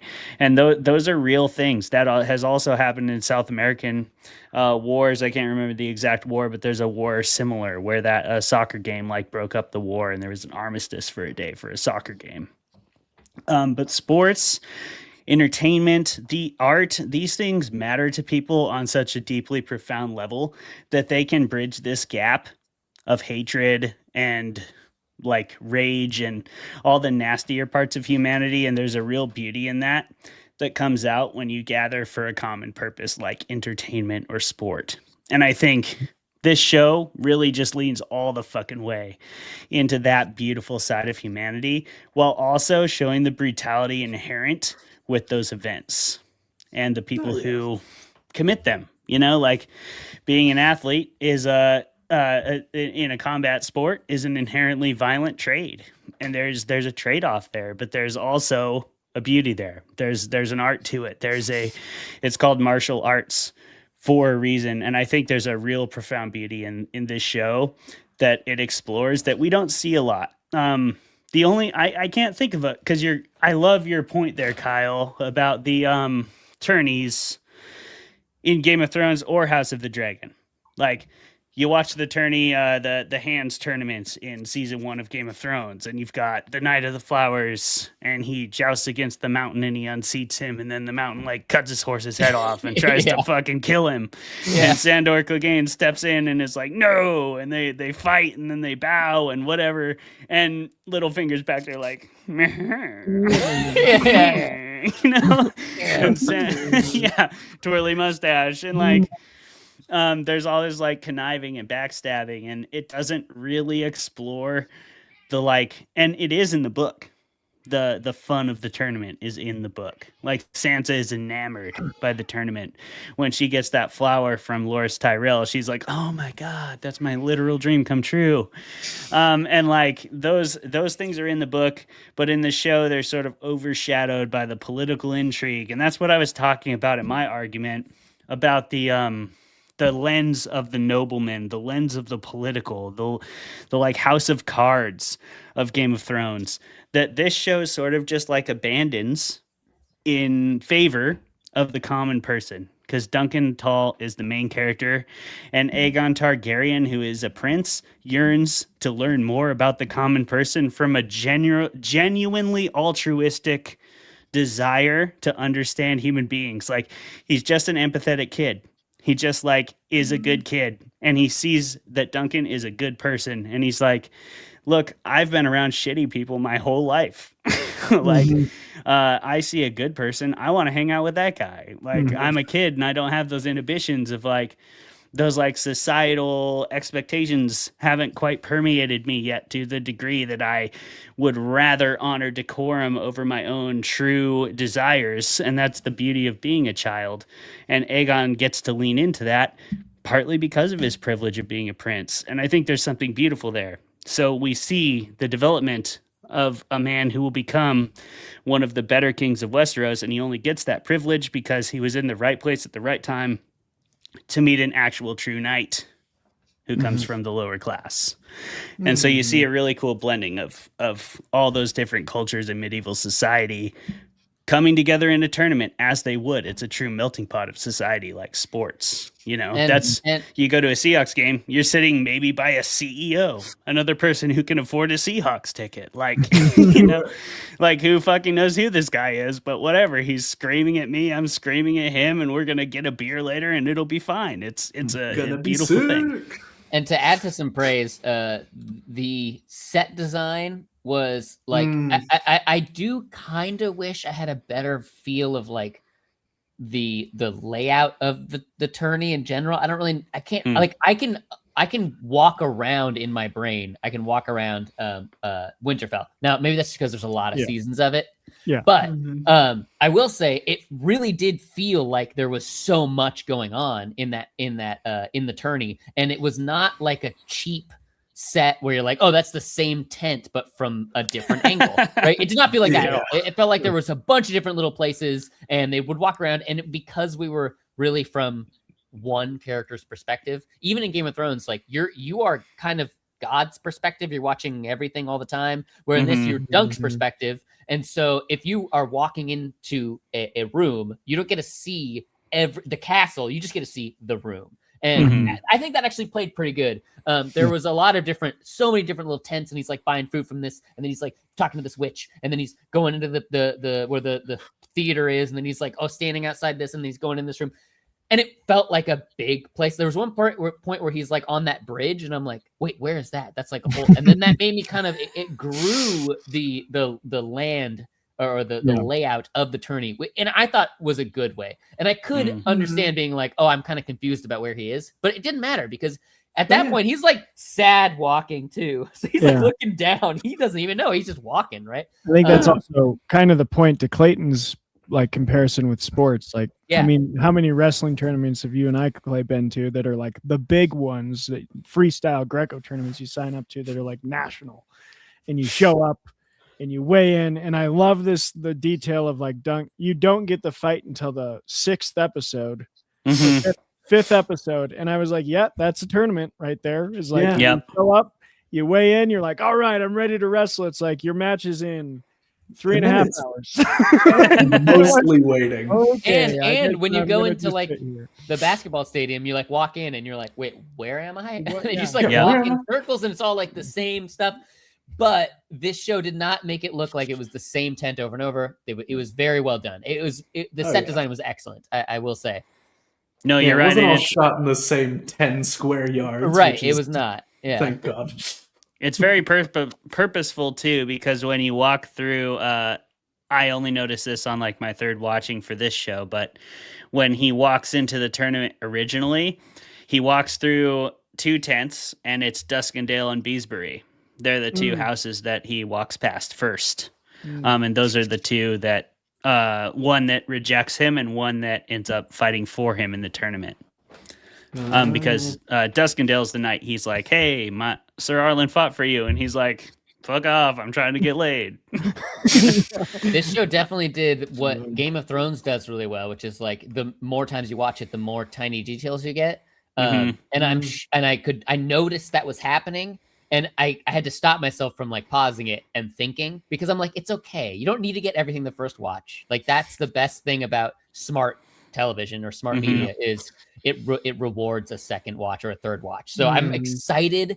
And this is my favorite thing about good shows. When season 2 comes out, I get to rewatch season 1. I mean, I remember I must have watched season 1 of Game of Thrones 7 or 8 times. Like I watched the whole thing all the way through every single time a new season came out, right? So I'm excited for this one, because I'll learn even more. It'll be great. There was so much details. You were talking about that.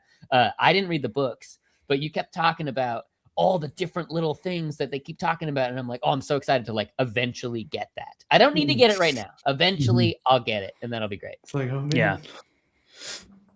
I'm glad too that it's on HBO that's still doing, and I hope they hold out. They might not, but still doing the weekly release. I know I binged it, but like I'm excited to watch season 2, where it's, you know, you see one, you text your friends, you call your parents, hey, did you watch the episode? You have that conversation. It's the best. I agree. I really enjoy that. It's very fun.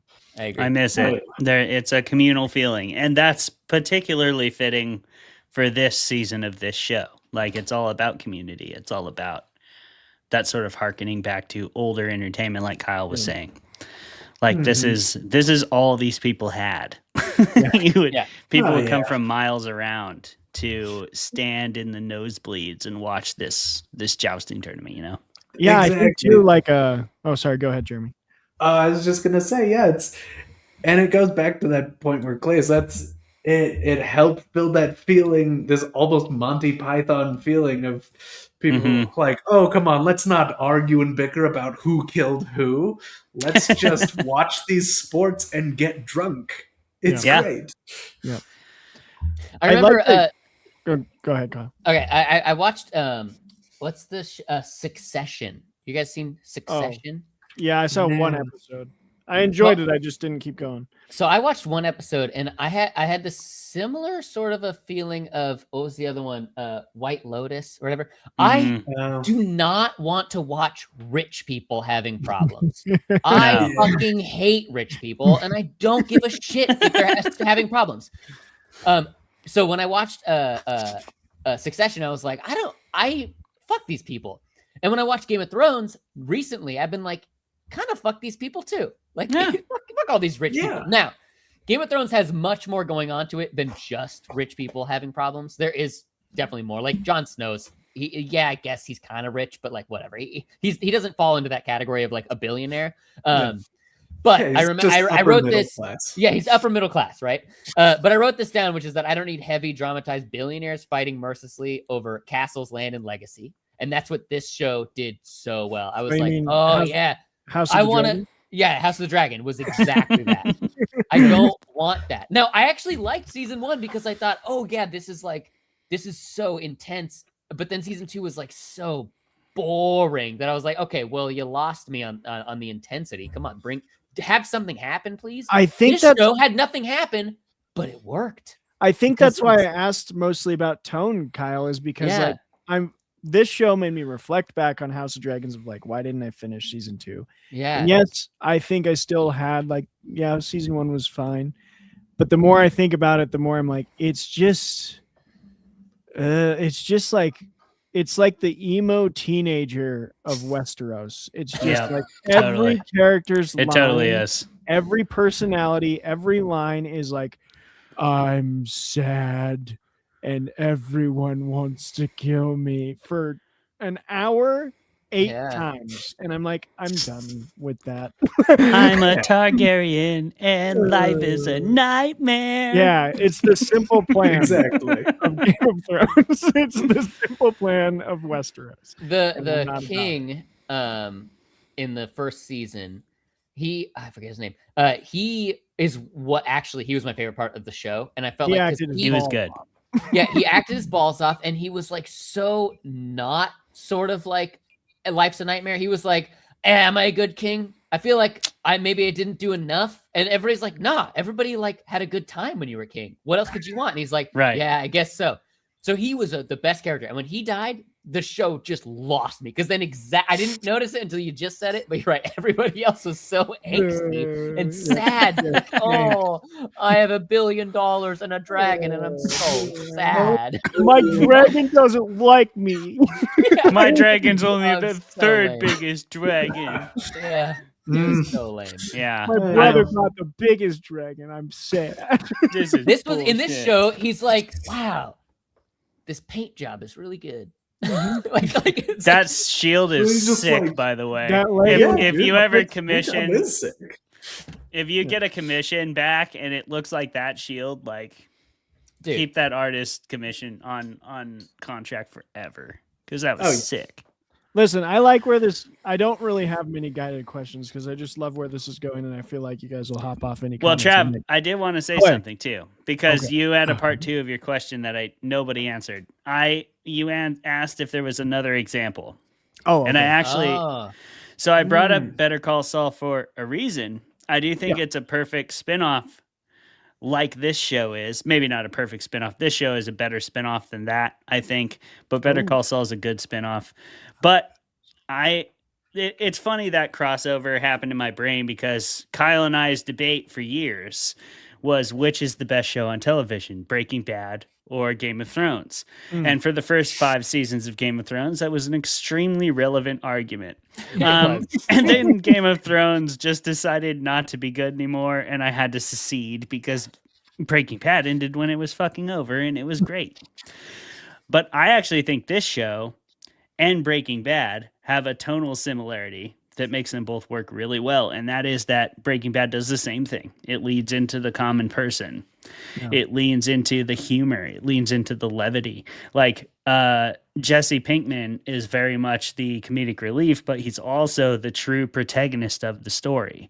And I think he's a lot like Duncan in that he kind of represents that like common person who's doing their best in a very hostile environment, in a very competitive, high risk, high reward environment, and manages to kind of pull it out by his own ability to persevere, despite maybe his like innate abilities, his innate instincts that Walter White is gifted with. Yeah. And you see him pitted directly against the people who do have those innate abilities or those higher societal positionings, even like Tuco, but then obviously like Gus and stuff. You know, Gus is like the Targaryens. You know, he's got cartel backing. Dunk has the one innate ability of being big. Yes. Yeah. Oh my That God. serves you like that was one thing I was going to talk about though is like historical realism. I really do think this was George's way of writing a historical fiction novel without Totally. having to be super historical. But he's clearly a nerd because of the It is history. though. It is super historical. It Like, is, and, This like- one leans all the way into that. And like I'm getting more confidence in talking about this stuff because I've now for class I've read 2 primary source documents about the medieval times. Mhm. And like I'm discovering as I look for more, most of the shit we have is either monks writing about like heroic figures and doing so in a totally biased way. Like no one had this idea of like, I'm going to write unbiased history. You No. pick up a medieval text, you're getting like, yeah, this guy was my best friend, and I'm going to tell you that he. This was my dog right here. This is my dog right here. Charlemagne, yeah. that was my dog. Like I just finished. Straight 2 up lives G. ago. Them, boy. them You either Moors get were some that- bitches, bro. You either get that or you get fiction like fairy tales, and which I think I put fiction in quotes because I think there's a lot of like truth there, and like the Canterbury Tales, and that tells the common man story. And I love that Jeremy mentioned the Knight's Tale because like if you read the Canterbury Tales and you go watch this show, you're gonna be like, that's the vibe. Like that is the vibe of the people telling these stories 100%. And I think Tone nailed it. Okay, So that's cool. I just thought of something. The Expanse. Okay, I haven't watched all of The Expanse, but I did watch the first season, and I also had a similar thing of like, oh, this is like a common person's story, but it's like sci-fi. It's like crazy, insane sci-fi. But I was like, oh, these are like people who like can barely afford a ship, you know, and like I feel like they could die at any time. It did not have the same vibe of even like I don't know, other sci-fi shows where like you have your main character and then that main character is in you know, they got plot armor. Like I didn't feel like that with The Expanse. I didn't finish The Expanse or anything, but it felt like, oh yeah, this feels real and not overly dramatized because they're like Dune. Dune is a great overly dramatized thing. These people are all gods and they have like something bigger about like that was not The Expanse was not that. This show was not that. This was not Game of Thrones. Where if Dunk gets killed, no way he's getting brought back from the dead by the Lord of Light. No. That ain't happening. Nobody's right? gonna bother. Yeah. So that was that was my thought of like a completely different genre of show. That was like, oh yeah, this is a similar sort of a common man's show. That's the other thing I mainly wanted to talk about was like the physicalness of this show. And again, it kind of relates to everything we've been talking about because there are accounts, you know, whether they're true or not. A lot of those historical accounts we get tell a tale of a very Dunk-like thing where it's like, it seems unrealistic to us. Like, yeah, he'd be dead.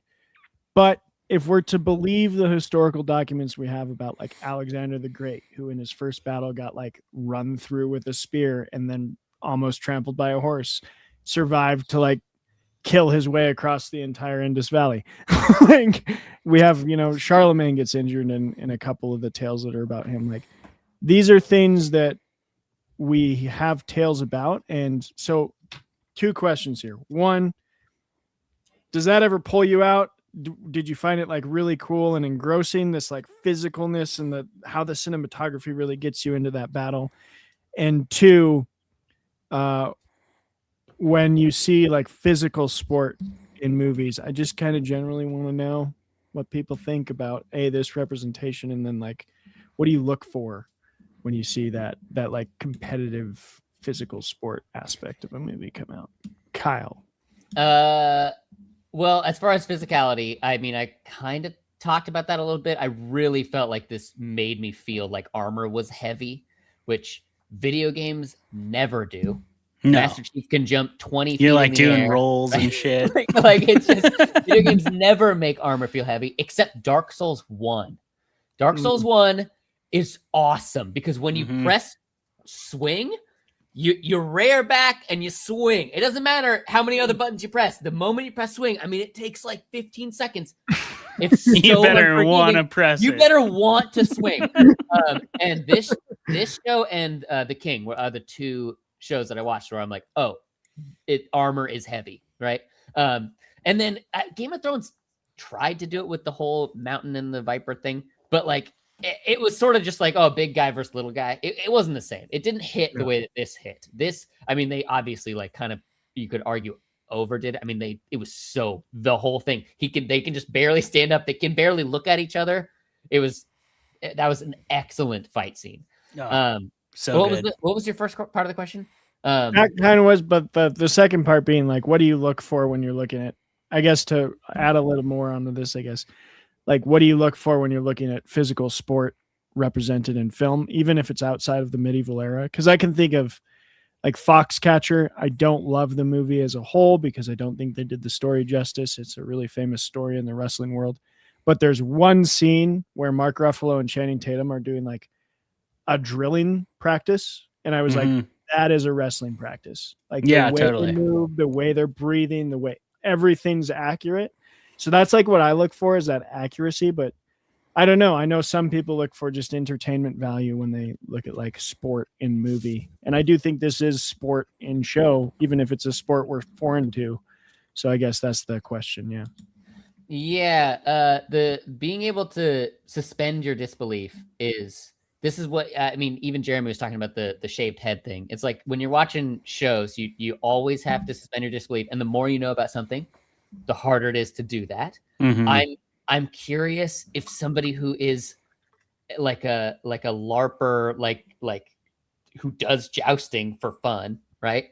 Would they be like, yeah, the show did it really good? Or would they be like, oh no, they totally chuffed it? As a climber, it's hard to watch climbing stuff. There's no good ones except the Descent. Yeah. Hey Kyle, did you know they're remaking the Stallone movie? Oh, really? Cliffhanger? Yeah. Oh, God. See, Cliffhanger, they got sued by Black They can't Diamond. do worse. They got sued because like at the beginning when she like the harness fails, you're watching and it's like, first off, like not even first, like Black Diamond was like, that can't happen. That's not happen. That metal like bent like it was made of clay. Like it's just so they sued. Anyway, where'd you get that fucking carabiner? Sorry for getting you off. Come on, bro. So bad. So when I watch, I remember in Die Hard, there's a famous scene where he's in the elevator and in the elevator shaft and he like jumps to go grab and another elevator shaft that's like right there, and he grabs it, right, and then he crawls through. But in the writing, he was supposed to just grab it and crawl through. But I guess the editor was like, oh, you know, it'd be fun because they had a shot of him missing.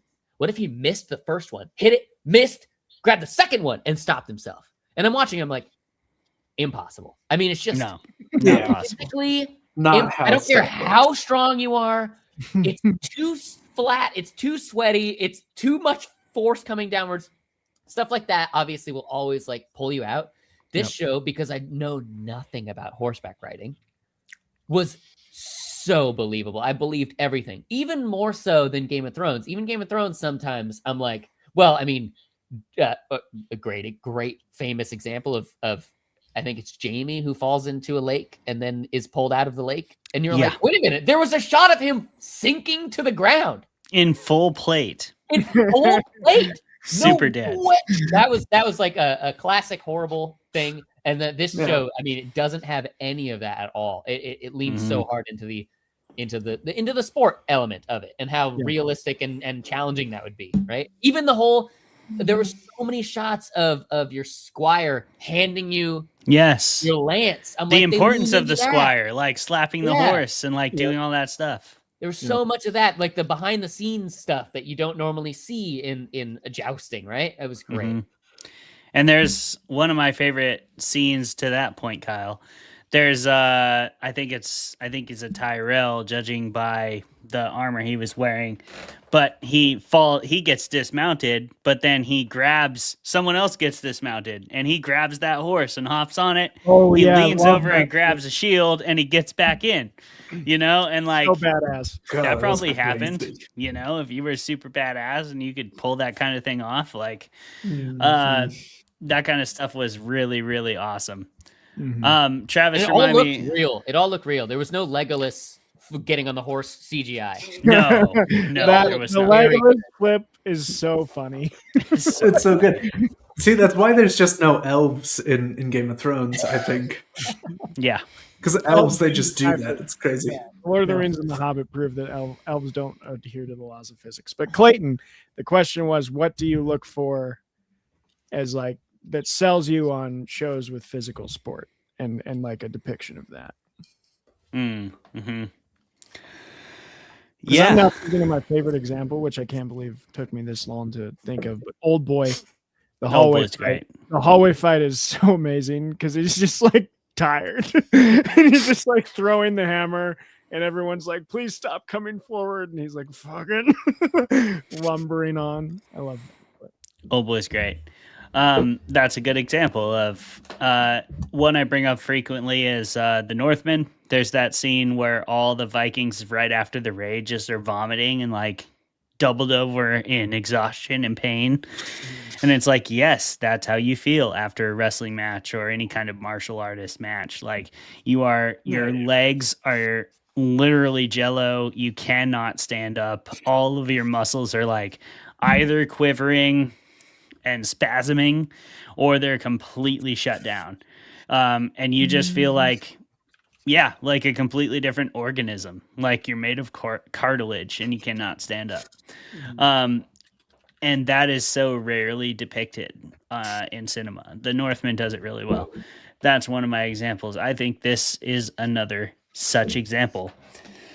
I think there's another piece of it too, which is like Duncan, for example. So I think something this show does really well is it balances out the disbelievability with believable things. Mm-hmm. Like Beesbury, I forget the other knight's name. I should know it because I knew it from the books, but the guy who he breaks his leg, he's the one who Aryan kills his horse and the horse falls on him, but then he agrees to fight for Sir Dunk. That guy dies in the first charge. Sir Beesbury, who's a really good knight, dies in the first charge. Baelor Targaryen, who's like the king in waiting and one of the best knights in Westeros, dies from a single mace blow to the head. And you can actually see it in the show. If you rewatch, there's a certain scene where he turns and he sees three people fighting and one guy gets hit with a mace. That's Baelor, and that is the blow that kills him from his brother. And then Duncan takes all these crazy hits, right? Like he gets hit with a flail and a mace like 3 separate times. He gets shoved through with a lance. He gets stabbed with a knife. He gets stabbed with a sword. But like that shit's also real. Yeah. And like, dude, believe it or not, like, yeah, there's that side of us that wants to be skeptical and be like, you'd be so dead. But like, what the fuck ever. There's also people like Aaron Donald in the world. There's also people like Randy Couture or Chuck Liddell, Rasputin, like people who can take this like inhuman amount of abuse. Rasputin that, like, should not ice pick through his head and he took it out and killed the assassin with it. Yeah. Dude, these people exist. And even in more modern times, like the athletes I just mentioned, those people are real. Like these things happen. I have referenced the Rams and Seahawks, so I'll go back to Aaron Donald, but he was consistently double, triple teamed, and he would still get sacks. He would still bring down running back. Like, he was an absolute beast of a human that just doesn't make any sense because according to all NFL metrics, not be good. Like, he's short, he has short arms, but he's like the best defensive player of all time. And you will see these things happen in sports sometimes, and that is the reason that Dunk has stories about him. Yeah. And it, like, sometimes I think you just have to look at a narrative from that perspective too, of like, okay, sure, this is unrealistic, but also who are stories about? They're about people that it's like hard to fucking believe it. And those people do exist in real life. I was going to say the same thing. Yeah. To bring it to like a combat thing, one that's pretty recent, maybe 6 to 10 years ago, Tyson Fury and Deontay Wilder 3 boxing. Like, brutal. Tyson Fury looked dead Like so dead. He was knocked the hell out. I know that on fight. the canvas, and they give him the 10 count, and he came back to life and knocked out Deontay Wilder. Like Yep. You don't believe that it could happen. That's what but it you make does. a movie about. Exactly. Mhm. Yep. Yeah. Yep. That's So Rocky. That's Rocky. exactly that's what make. But even Rocky loses. Rocky 2. Rocky. Yeah. But like You that's, know, that's like- the beauty. That's the beauty of Rocky, though, is that like you have these characters and you have all of this. The drama and this character who you're rooting for, and then he kind of loses, but he kind of wins, and that's kind of how I felt with Dunk too. Like he won, but he looked like a chump doing it. Yeah. Like Andy and the fucking favorite Prince of the Realm killed doing it. Yeah. Yeah. So Like it was such like a he high cost for his technically victory. he probably should have just died. You Yeah. know, he should have just killed himself and let the other guy become king. That probably would have been better for the realm, right? That's what So- everyone would have preferred. Yeah. So that's where it's like, yes, you're right. That like the reason you make the show is because the luck happened. Because that's, you roll the dice a few times and you roll a nat 20 twice in a row. It's happened. I've done it. And you get stabbed in some flesh wounds a couple times. No big deal. Sure. Right. Yeah, whatever. And then you're able to withstand the beating, and then you can win. And the other guy, he didn't even kill the other guy. It was just, he just won because And this because is the other in guy the- yielded, right? This is in the same world where Martin's not afraid to take a character like Khal Drago and kill him with an infection. Like Brilliant. Absolutely And I think brilliant. and I think that does a lot for like the expectations from this for this show, because like this is in the Game of Thrones world where you are fully expecting any person, regardless of their level of importance, to be just killed just because it makes enough sense. Like the world is random and chaotic and whatever, and like I think that's kind of a superpower of this show. It does make you kind of like pay attention. It makes you tense watching tug of war happen because you feel like Yes. somebody is going Yes. to get stabbed Absolutely. if the wrong person wins. Yeah. And like, generally I don't care very much about the physicality of movies and shows unless something is like really unique is happening physically. With that, you've got like John Wick, you've got the Daredevil series, which incredible physical things, and that's kind of the point of why you're there to watch all of that happen. But like, some movies have like really incredible things going on physically, and I like that Kyle brought up Dune, because me and Megan just watched Dune parts 1 and 2. I love to. And there were so many times where she kept saying like, well, he's not going to die because he's the main character and he's doing all these crazy knife fighting maneuvers and seeing the future and like riding giant worms, and she's like, yeah, he'll be fine. Like, oh yeah. And that's kind of what you expect. And it is that thing of like, we're not taken out of the story just because we know he's going to be fine. He's the main guy. That's why we're telling this story about him. Right. Yeah. Because he did some incredible shit. I mean, it's not a twist if you watch Iron Man that Iron Man is still alive at the end of Iron Man. I thought he'd die. It just makes sense in that sort of meta style of like, yeah, this is why we're telling a story about him. That's how I felt at the end of the show when it was like, is Egg gonna be his squire? I'm like, obviously. Like, Yeah. why are we having this be a point of tension? Like, it's not tension. He's gonna be his squire. I get it. That's like a tough complaint, because it's like you don't want, even if I know what's gonna happen, it's okay to have a little bit of tension to pretend, right? It's just that you don't want that to drag on too much, and they didn't drag it on too much. In fact, what they did was be like, he's like, oh yeah, we've already done spoilers, but yeah, I'll be the squire. My dad said it's fine, and then it's like, actually, he didn't say it was fine. So that was your twist.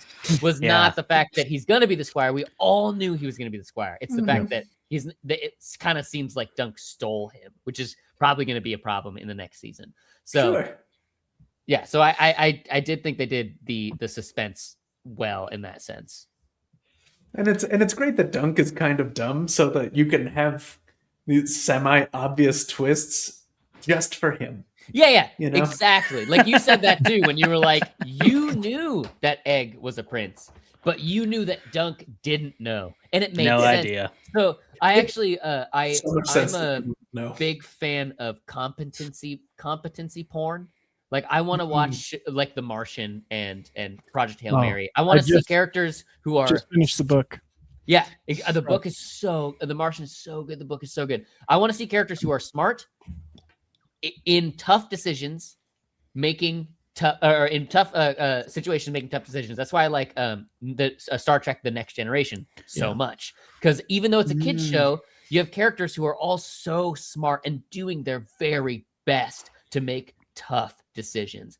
Right. This show does a great job of having all of these characters who are smart making tough decisions around Dunk, who's an idiot making tough decisions. And but it works. I never was like, oh, this guy's an idiot. It was more just like, this guy's kind of like, I don't know. I don't even know. He's simple. He's just got a big heart. A nice guy. He'll pay the extra money to make sure his horse gets extra food, even though why? Don't do that, buddy. Yeah, but he did it anyway. He's simple, not in a negative way. He's simple in the fact that he has a code and he just follows it. Yeah, and he hopes everybody else is similar to him, even though he kind of knows they're not. But he's also like, I don't know. I'm a good guy. You should be a good guy. Well, and I have a question there. Is there a higher level of intelligence that kind of goes unrecognized to the intellectual or maybe the noble in being self-aware? Because I think Dunk is profoundly self-aware. He knows what he is. He's willing to say it right in front of a prince to his own detriment, where he's like, yeah, Sir Arlen always told me I was a dumb fuck, but like, here I am, just asking for you to let me in the tournament. But he doesn't do it in a dumbass way. He doesn't do it like without a lack of self-awareness. Instead, he does it with a profound sense of self-awareness. So profound, in fact, that it carries him through the series. It endears him to everyone around him. It's not like people are nice to him for no reason. And everyone who's nice to him is justified. Like everyone, like when Steely Pate first meets him, he's like, fuck off, give me money. Like I'm a merchant, bro. Like I will give you this armor for a day for your bullshit 2 stags that you got. But like, you're going to have to pay me. But then when Steely Pate hears what he does and he sees how everything plays out, and he's got his own feelings, I'm sure, about the Targaryens because he is a King's Landing based smith, he goes, you know what? For you, give me a copper. And there's like an almost like Buddhist kind of approach there, where Dunk is like simple, sure, but also very much living in the present moment, very self-aware, and very like in that way endearing to everyone around him. Do you think there's a level of intelligence there that we don't appreciate? So this made me think of Sam in Game of Thrones, who knows his limitations. Yeah, he knows he's a coward. I'm a coward. I don't want to go fight, right? But he's smart in other ways. And then I think of Theon, who is the exact opposite. He has no idea what his limitations are at all. Just thinks he's an absolute dog. He thinks he's the dog of dogs, man. And so you're right that calling him an idiot is absolutely unfair, because an idiot doesn't know they're an idiot, right? So he just understands. I'm not like super book learned. I'm street smart, but even that, not so much. I'll just kind of trust people, and I'll use my abilities that I know I have to my strengths, right? So yeah, I totally agree. He's not Theon at all. I think too, to reference another Sam, Sam and Lord of the Rings, like Sam and Frodo. He's self-aware. He's like, Yes. he doesn't think he's a warrior. He rises to the occasion. But also to go back to something I hark on with the show of Martin's clear knowledge of history, like these people exist. And Clayton just mentioned like Buddhists, like these Buddhist monks exist. You can read about them. These priests in like early medieval times exist. People with just this positive magnetism that go about the world. And I've read a couple of their writings, like one that I'd reference is Saint Therese of Lisieux.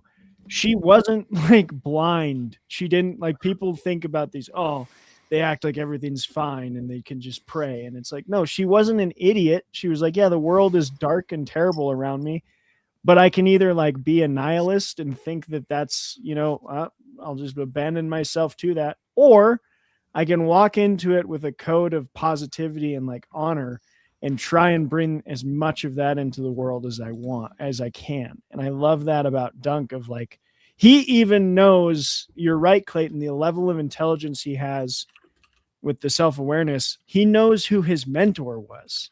He's like not blind. He's like, yeah, he whored a lot and he wasn't that good of a warrior, but you know what? He taught me how to be a good person, and I'm going to keep doing that. So I think 100%, not only do I think it's personally a better philosophy to live your life by, I think there's examples of people we can find. Like, you don't have to believe that this is just fiction.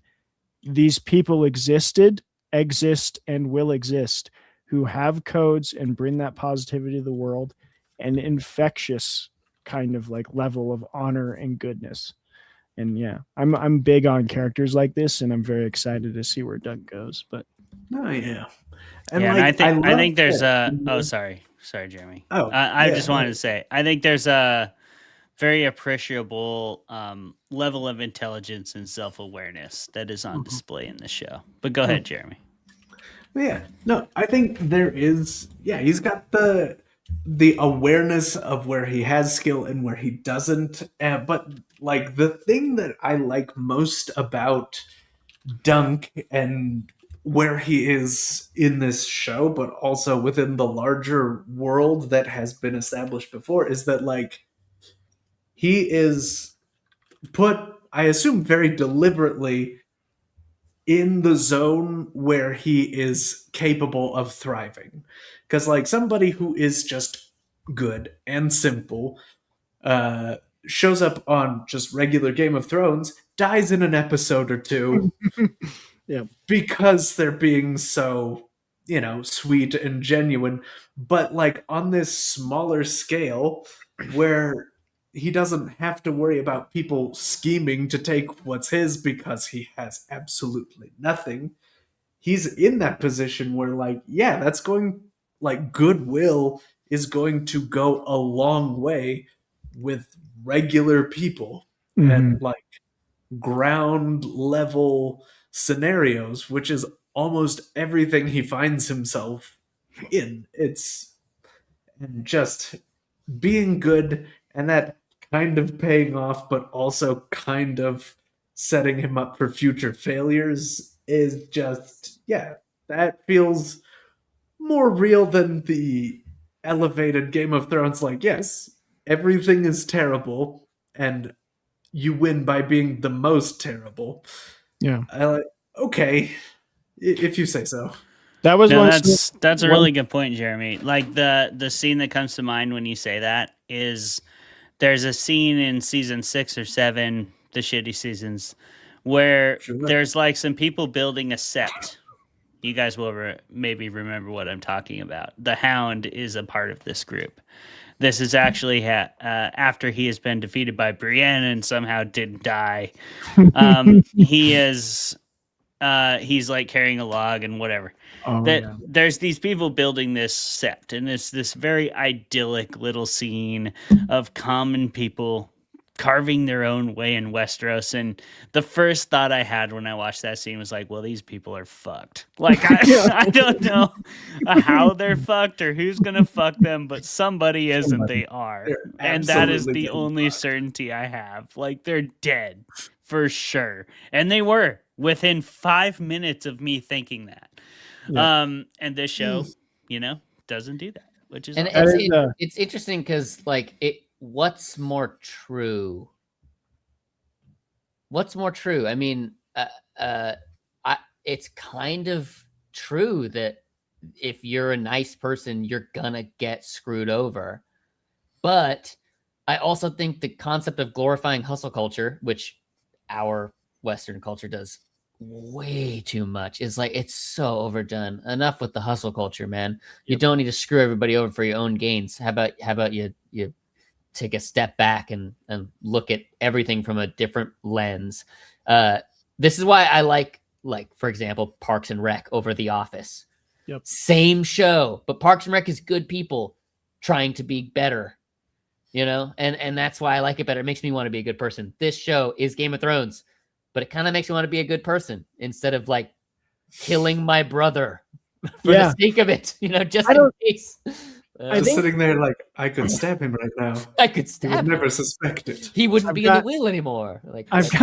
Do I really have to spot Jake on this climb? I could just pull the crash pad up from under him. No, this is a really nasty rock underneath him. I could just fucking, and then no one would ever suspect a thing. Jake's listening to this podcast right now. Shout out to you, Jake. I promise I'll never do that. I will, Jake. I swear. You son of a bitch. If ever I spot you again, watch your fucking back, bro. Clay's playing so many steps deep into the Game of Thrones. I've got two. I've been cultivating our friendship for decades just to fucking pull the crash pad, bro. I do. I got to slip in two things here, and do it. The biggest one is what you just mentioned, Kyle. I think it's something I'm kind of obsessed with right now with theology and a lot of the philosophy I study is I don't think it's an and or. I think what Martin's done is brilliant, and Game of Thrones represents a reality for the upper echelons of society. Kindness kind of gets you screwed over, and it's scary. And we see that happening in the news. It doesn't matter what side of the fence you're on. You see it happen. If you try and be a good person at the higher upper echelons of power, you're going to get screwed over. But I do think he's now created this story where at the communal level, I have not found that to be true. When when I'm in the community and people know who I am, it actually is more beneficial to just try and be a good person and try and give as much as you can. And you might get screwed over every once in a while, but you're getting screwed over by people whose name you know and whose face you know. And the amount of damage they can do is nothing. Yeah. Compared, they can't take you down to the same level, just kill you. So I totally agree. Yeah. I think I think he's representing the two realities of this thing is as you climb the ladder, it gets more dangerous to be kind. But when you're at the bottom, kindness is the best currency you have. And I hate even saying currency because it's not something you should trade. It's just how you should be. But I think in small communities, it's 100% the better way to do things. And it'll actually get you further because people are oh, that guy can be relied on. Also, when you say that, what am I supposed to empathize with the billionaires who screw each other over and screw us over? Because that's the game they're playing. No, they're playing the game where they should do that. I think it's that's rough. If I were to be philosophical about it, which I love to be, I think I'd say anytime you start to tiptoe into that upper echelon, you have to do it with open eyes. I agree. And I will say too, this show is so good in combination, which I've already said, in combination with Game of Thrones, House of the Dragon, whatever, you can kind of forget about it. But in combination with Game of Thrones, this show's so good because it brings up all of this stuff. I mean, alone, the show would be good, but in combination, it is elevated to a new level for sure. Yeah. So that was the thought I had to sneak in. There was another one, but I forgot it, and I know we're getting long in the tooth here. That's how you know it's a good show, when you can talk about it for 2 hours and 42 minutes and you still got more to say. Yes. Right. Oh, I remember. Oh. Sorry. Yeah. Good. If someone else has a thought, I don't want to be the ender, but I almost hated the flashback episode because I usually don't like the whole like go back to the street urchin thing and show me the orphan. I'm like, Dickens did it. Stop doing Dickens. but I thought it served a really good purpose of like we see Dunk suffer immense pain and like be stabbed and almost die of infection. And then immediately after that, we see him suffer immense pain, almost die. And it gave the viewer that little connection of like, and I even thought it while watching the scene, as soon as he got up and like punched Aemon, I was like, Aemon hasn't suffered like that. Aemon's going to cripple as soon as he feels pain. But Dunk has, and like that gives you the little. It was a cool connection, I thought, and I was glad to see a flashback scene serve more of a purpose than like sympathy for the orphan boy and let's get this one girl character in there. I actually thought it brought great sympathy for Pennytree because totally because Dunk was constantly saying Pennytree was a good guy. But we only saw Pennytree kind of being a loser, right? And a dick. And a like dick, he beats the shit out of Dunk in episode 1. Like every But when you there was only one flashback- time he didn't deserve it though. So yeah, right. But when you see the flashback, you realize, okay, Pennytree is a good guy. He's just the good guy in the way he knows how to be a good guy. He saved Dunk even though he was drunk, and then he took him in under his wing, and Dunk had nothing and nobody, and that's why he keeps talking so good. So Pennytree was a good guy, but not quite as good of a guy as Dunk thinks. So it actually gave a lot of perspective on his night also, not just on Dunk, but on his night as well, which I really liked a lot. Me too. I also, Travis, you brought this up earlier, but the prevalence of violence in medieval society and death, like that flashback served it really well. It did. Because we saw multiple deaths. I think 4 people died at the end of that, not counting everybody who was dead on the battlefield and they were picking the shit off their corpses. But like, and that was just right outside the city. Like, imagine if, we all were, you went to Philadelphia and battles happened there, like imagine if just like where you went to college, like a battle happened and it was like, 15 miles from here, there's like 1,000 dead people just laying there. Go loot them. Go loot them. Good money in it. But like, it showed that, but it also showed Rafe and it showed the two, and like, as shitty as they were people that you knew. So it's like your bullies, but like in high school, like it's one thing to have bullies, but it's another for those 2 bullies to get fucking killed by like a random dude who was like drunk and a knight, that just showed up and like, fuck you. And then all those people are dead, Yeah. Like literally dead. And that was something people had to cope with on a very different level in that time period that I think that drove home and was something that they sort of alluded to earlier in the season, the prevalence of death and the importance of that to the narrative. And then they really drove it home with the flashbacks because they started it with, again, like levity. Like there was some comedy in that scene. Like he was like picking off the horseshoe and then the guy came back to life and then he was like, I'm going to suffocate you. And she was like, wait, and like, it was kind of a funny scene in a really fucked up way, like some really dark comedy, but they ultimately, and then they try to save him and he just fucking dies. Cause of course he does. Like that guy's obviously got a spinal cord injury. He can't just drag him out from underneath the horse. No. And then like we all know that as a viewer, but they're kids and they don't. And, there's a really like genuine aspect to that I thought was quite brilliant.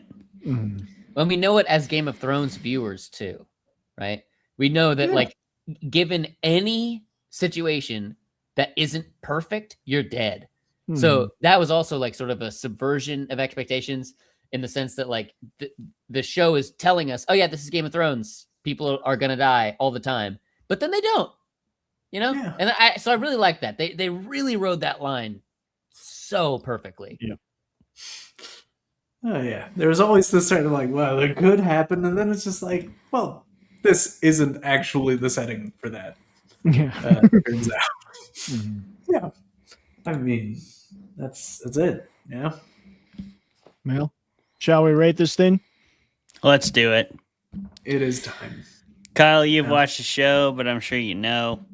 We go, how many drinks or substances of your choice do you need to enjoy Night of the Seven Kingdoms to the fullest extent? And we'll start with you, Jeremy, because you didn't finish the shit.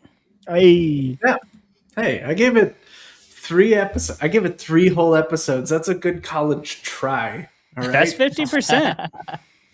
That is 50%. And honestly, it skews my whole viewing system. It does. And I'm upset. So here's what we have to do because it's so short, right? We have to kind of pregame it a little. I'd say 3 shots before you begin. That way, you're pre-buzzed going in. You want enough, right, that you can sort of maintain it, because you can crush a few episodes of this at a time because they're not very long, you know? But you'll want to, you know, if you see shitting, just slam another one, all right? And that should leave you in the right place when he starts talking about Arlen to all the other knights to try to get his to get someone to vouch for him. That when you see Arlen and his just thick, girthy hog, that you don't wonder. Don't wonder, like, wait, is this part of what he's telling to people, or is this? I don't think he has to tell him, bro. Like that thing. Everybody knows. You can see that through the trousers. You can see that through plate mail. That's going to be pushing up. That's going to be pushing up a fucking. Yep. Exactly. Badwater Bouldering, by the way, at 8:12, Badwater Bouldering said, sorry, I haven't been paying attention for 30 minutes. I'm looking at it right now. I see. We don't blame you, Jake. It's very distracting. Don't blame you, buddy. It's been distracting me for days. Okay. What are you going to do? Sweet Jesus, you can't even wrap a whole hand around that. Anyway. Yeah, you're going to need 2. Need at least 2. Anyway, if get past that, just keep the buzz going. It'll help you enjoy. It'll help you not think of, like, if you watched the end of Game of Thrones. It'll keep that away from your mind, and it'll keep you just very present, mindful. Yeah. I like it. So I don't know. 8 to 10. Sweet. For a whole show, that's very conservative, Jeremy. Very tame, Travis? I think you gotta get mead. I would suggest for my drinking game I'm about to propose to get the 10.1% from Valhalla, either the Earl Grey or the All Fathers. That's still steep, but it's not. This first guy started off with the 14.4. Hey, damn, you slammed 3 of those tonight, bro? Oh, what are you talking about? I don't know what you're talking about. Anyway, you get mead. Put me to shame. Big thing of mead. You're going to pour yourself 1 horn, 7-ounce horn to start every episode. So that's you do need a horn. So 6 7-ounce horns off the bat. And then hard mode. So that's easy mode. Is just 1 7-ounce horn per episode. You're going to binge watch this thing because it's fast and it's really well paced. So you'll have 6 drinks and probably, what is that math? 30, whatever. However many hours that is, like 3. Nope. Kyle, what you had? No. I was just counting. 30. Yeah. Whatever that ends up. You're going to have that many drinks in like 3 or 4 hours. Hard mode is start every episode with one of these guys and then pour an additional one for every time a character drinks from a horn or a tankard. That's good. In the show, which is going to be another like 12.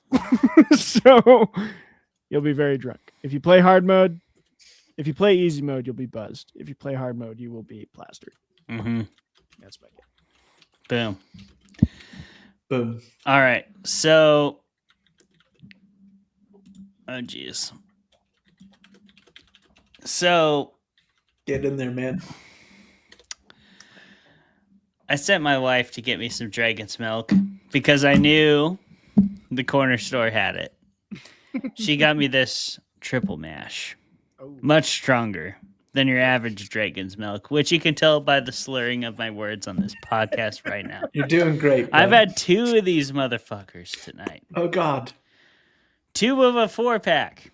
Now, here's what I have to say. Whole 4-pack. These are 17%. Oh. Insane, bro. Drink 1 per episode. You'll be feeling just You'll good. be feeling just great. Now, if you want to play in hard mode, commit yourself to drinking 1 per episode, and then drink a average beer of your choice. So 5 to 6%. Well, let's say 3 to 5% is more of an average beer every time they drink in the show. That's hard mode. So go ahead and just drink along with the show, but also commit to a Dragon's Milk triple barrel, triple mash every episode. Thank you, Deanna. You'll feel Thank like you, a Deanna. Baratheon. This is a really good fucking beer, by the way. Like, if you haven't had the triple mash Dragon's Milk, boy. Yeah, Is so I've it never good. had a dragon's milk either, but I had this one tonight, and it was so good, dude. Dragon's Tasty Milk Gold, rocks. I was into it. I was very into it. I've never had that one, Kyle. I'm going to It's- try it in the future. It was excellent. And I would agree with you, actually. I was going to say the same thing. One of these per episode is great. I would recommend, though. I mean, you can't do it now because they're all out, but like once a week is the way to watch TV. So I It think really is. trying to do once Yeah. a week or maybe once every 2 or 3 days. Maybe, 2 or 3 days is good. Yeah. Every other day, or every day would be fine too. Just don't binge it. I recommend Space it not out. binge. Space it out. Yeah. And I would say, one of these is good. I think I would love to the next time I watch drink when the characters drink because there's a lot of partying in this show, and They that have would be fun, man. really exciting and really fun to do that. Yeah, they have fun. Oh yeah. Add to that, if you get a little buzzed during your first watch through, that's fine because the actual like important plot is pretty easy to follow. And then the next time you watch it, you'll be able to get even more and all of the subplots and the backstory and all this other details that exist within the show. So don't worry if you miss those things the first time around, you're going to watch it again. Definitely worth a second watch through. Yes. Indeed. And while we have you there on the big screen, Kyle, tell the good fermented folks who you are, what you do, where they can find you. I'm Kyle Love. I am a general filmmaker, so you'll see me working on any of Clay's film projects. You can watch me and Clay in our project that we made, Tree Solo, on BadWater Bouldering. You can also watch me doing a lot of Tree bouldering Solo. on YouTube, BadWater Bouldering. Check it out. Hell So yeah. good. Tree Go to Solo, man, my BadWater Bouldering. favorite. If you like climbing videos, BadWater Bouldering is awesome. They mix in lots of fun pop culture references. They mix in lots of good narrative storytelling. And the Smithbrook series particularly is great. It even tells the sort of like dark side of being an editor and an injured climbing partner on the background of somebody else climbing really hard and succeeding in a lot of their goals while the other person is injured. It's fucking great. So you should go check it out. BadWater Bouldering is fucking awesome. I've been a patron for almost a decade and I highly recommend it. There's a reason they've been commissioned to write the literal next book on Washington bouldering. Let's So go. let's fucking go, Yeah. Kyle. You're Let's crushing it, fucking brother. go. Yeah, Hell yeah. man. Okay, thank you everybody. Thank you, fermented folks, for putting up with us for 3 fucking hours. Somebody is still Sweet watching. I Jesus. think it's probably Jake, but let's go. Probably. Fucking, we love you, Jake, and we appreciate you, brother. Night of the Seven Kingdoms is great too. Go watch it. And this is Fermented Fiction. We have been your fermented hosts, We are Travis, Jeremy, and Clay, as per usual. Next time you'll see us, we'll be live with Matt Dinneman. We won't be streaming that, but we will release it recorded. And yeah, if you're in the Seattle area, seriously, come to the Crypticon convention. Check it out live. We got Matt Dinneman and Philip Fracassi live on stage. It's going to be fucking sick. And we're debating Stanley Kubrick's The Shining. Like, what else could you want? Nothing. Yeah, come on, Could you dude. want a single other fucking thing? What else can we do? A beer? Okay. A pretty big pizza? We're going to have beer. A We're giant going to have swamp. specified cocktails from a local Let's horror bar. go. Like, let's Hell go, yes. bro. Yeah. Show up. We'll be there, and we hope to see you. Thank you, Fermented folks, for being here. As always, we'll see you next time. Goodbye. Goodbye. Later. Goodbye.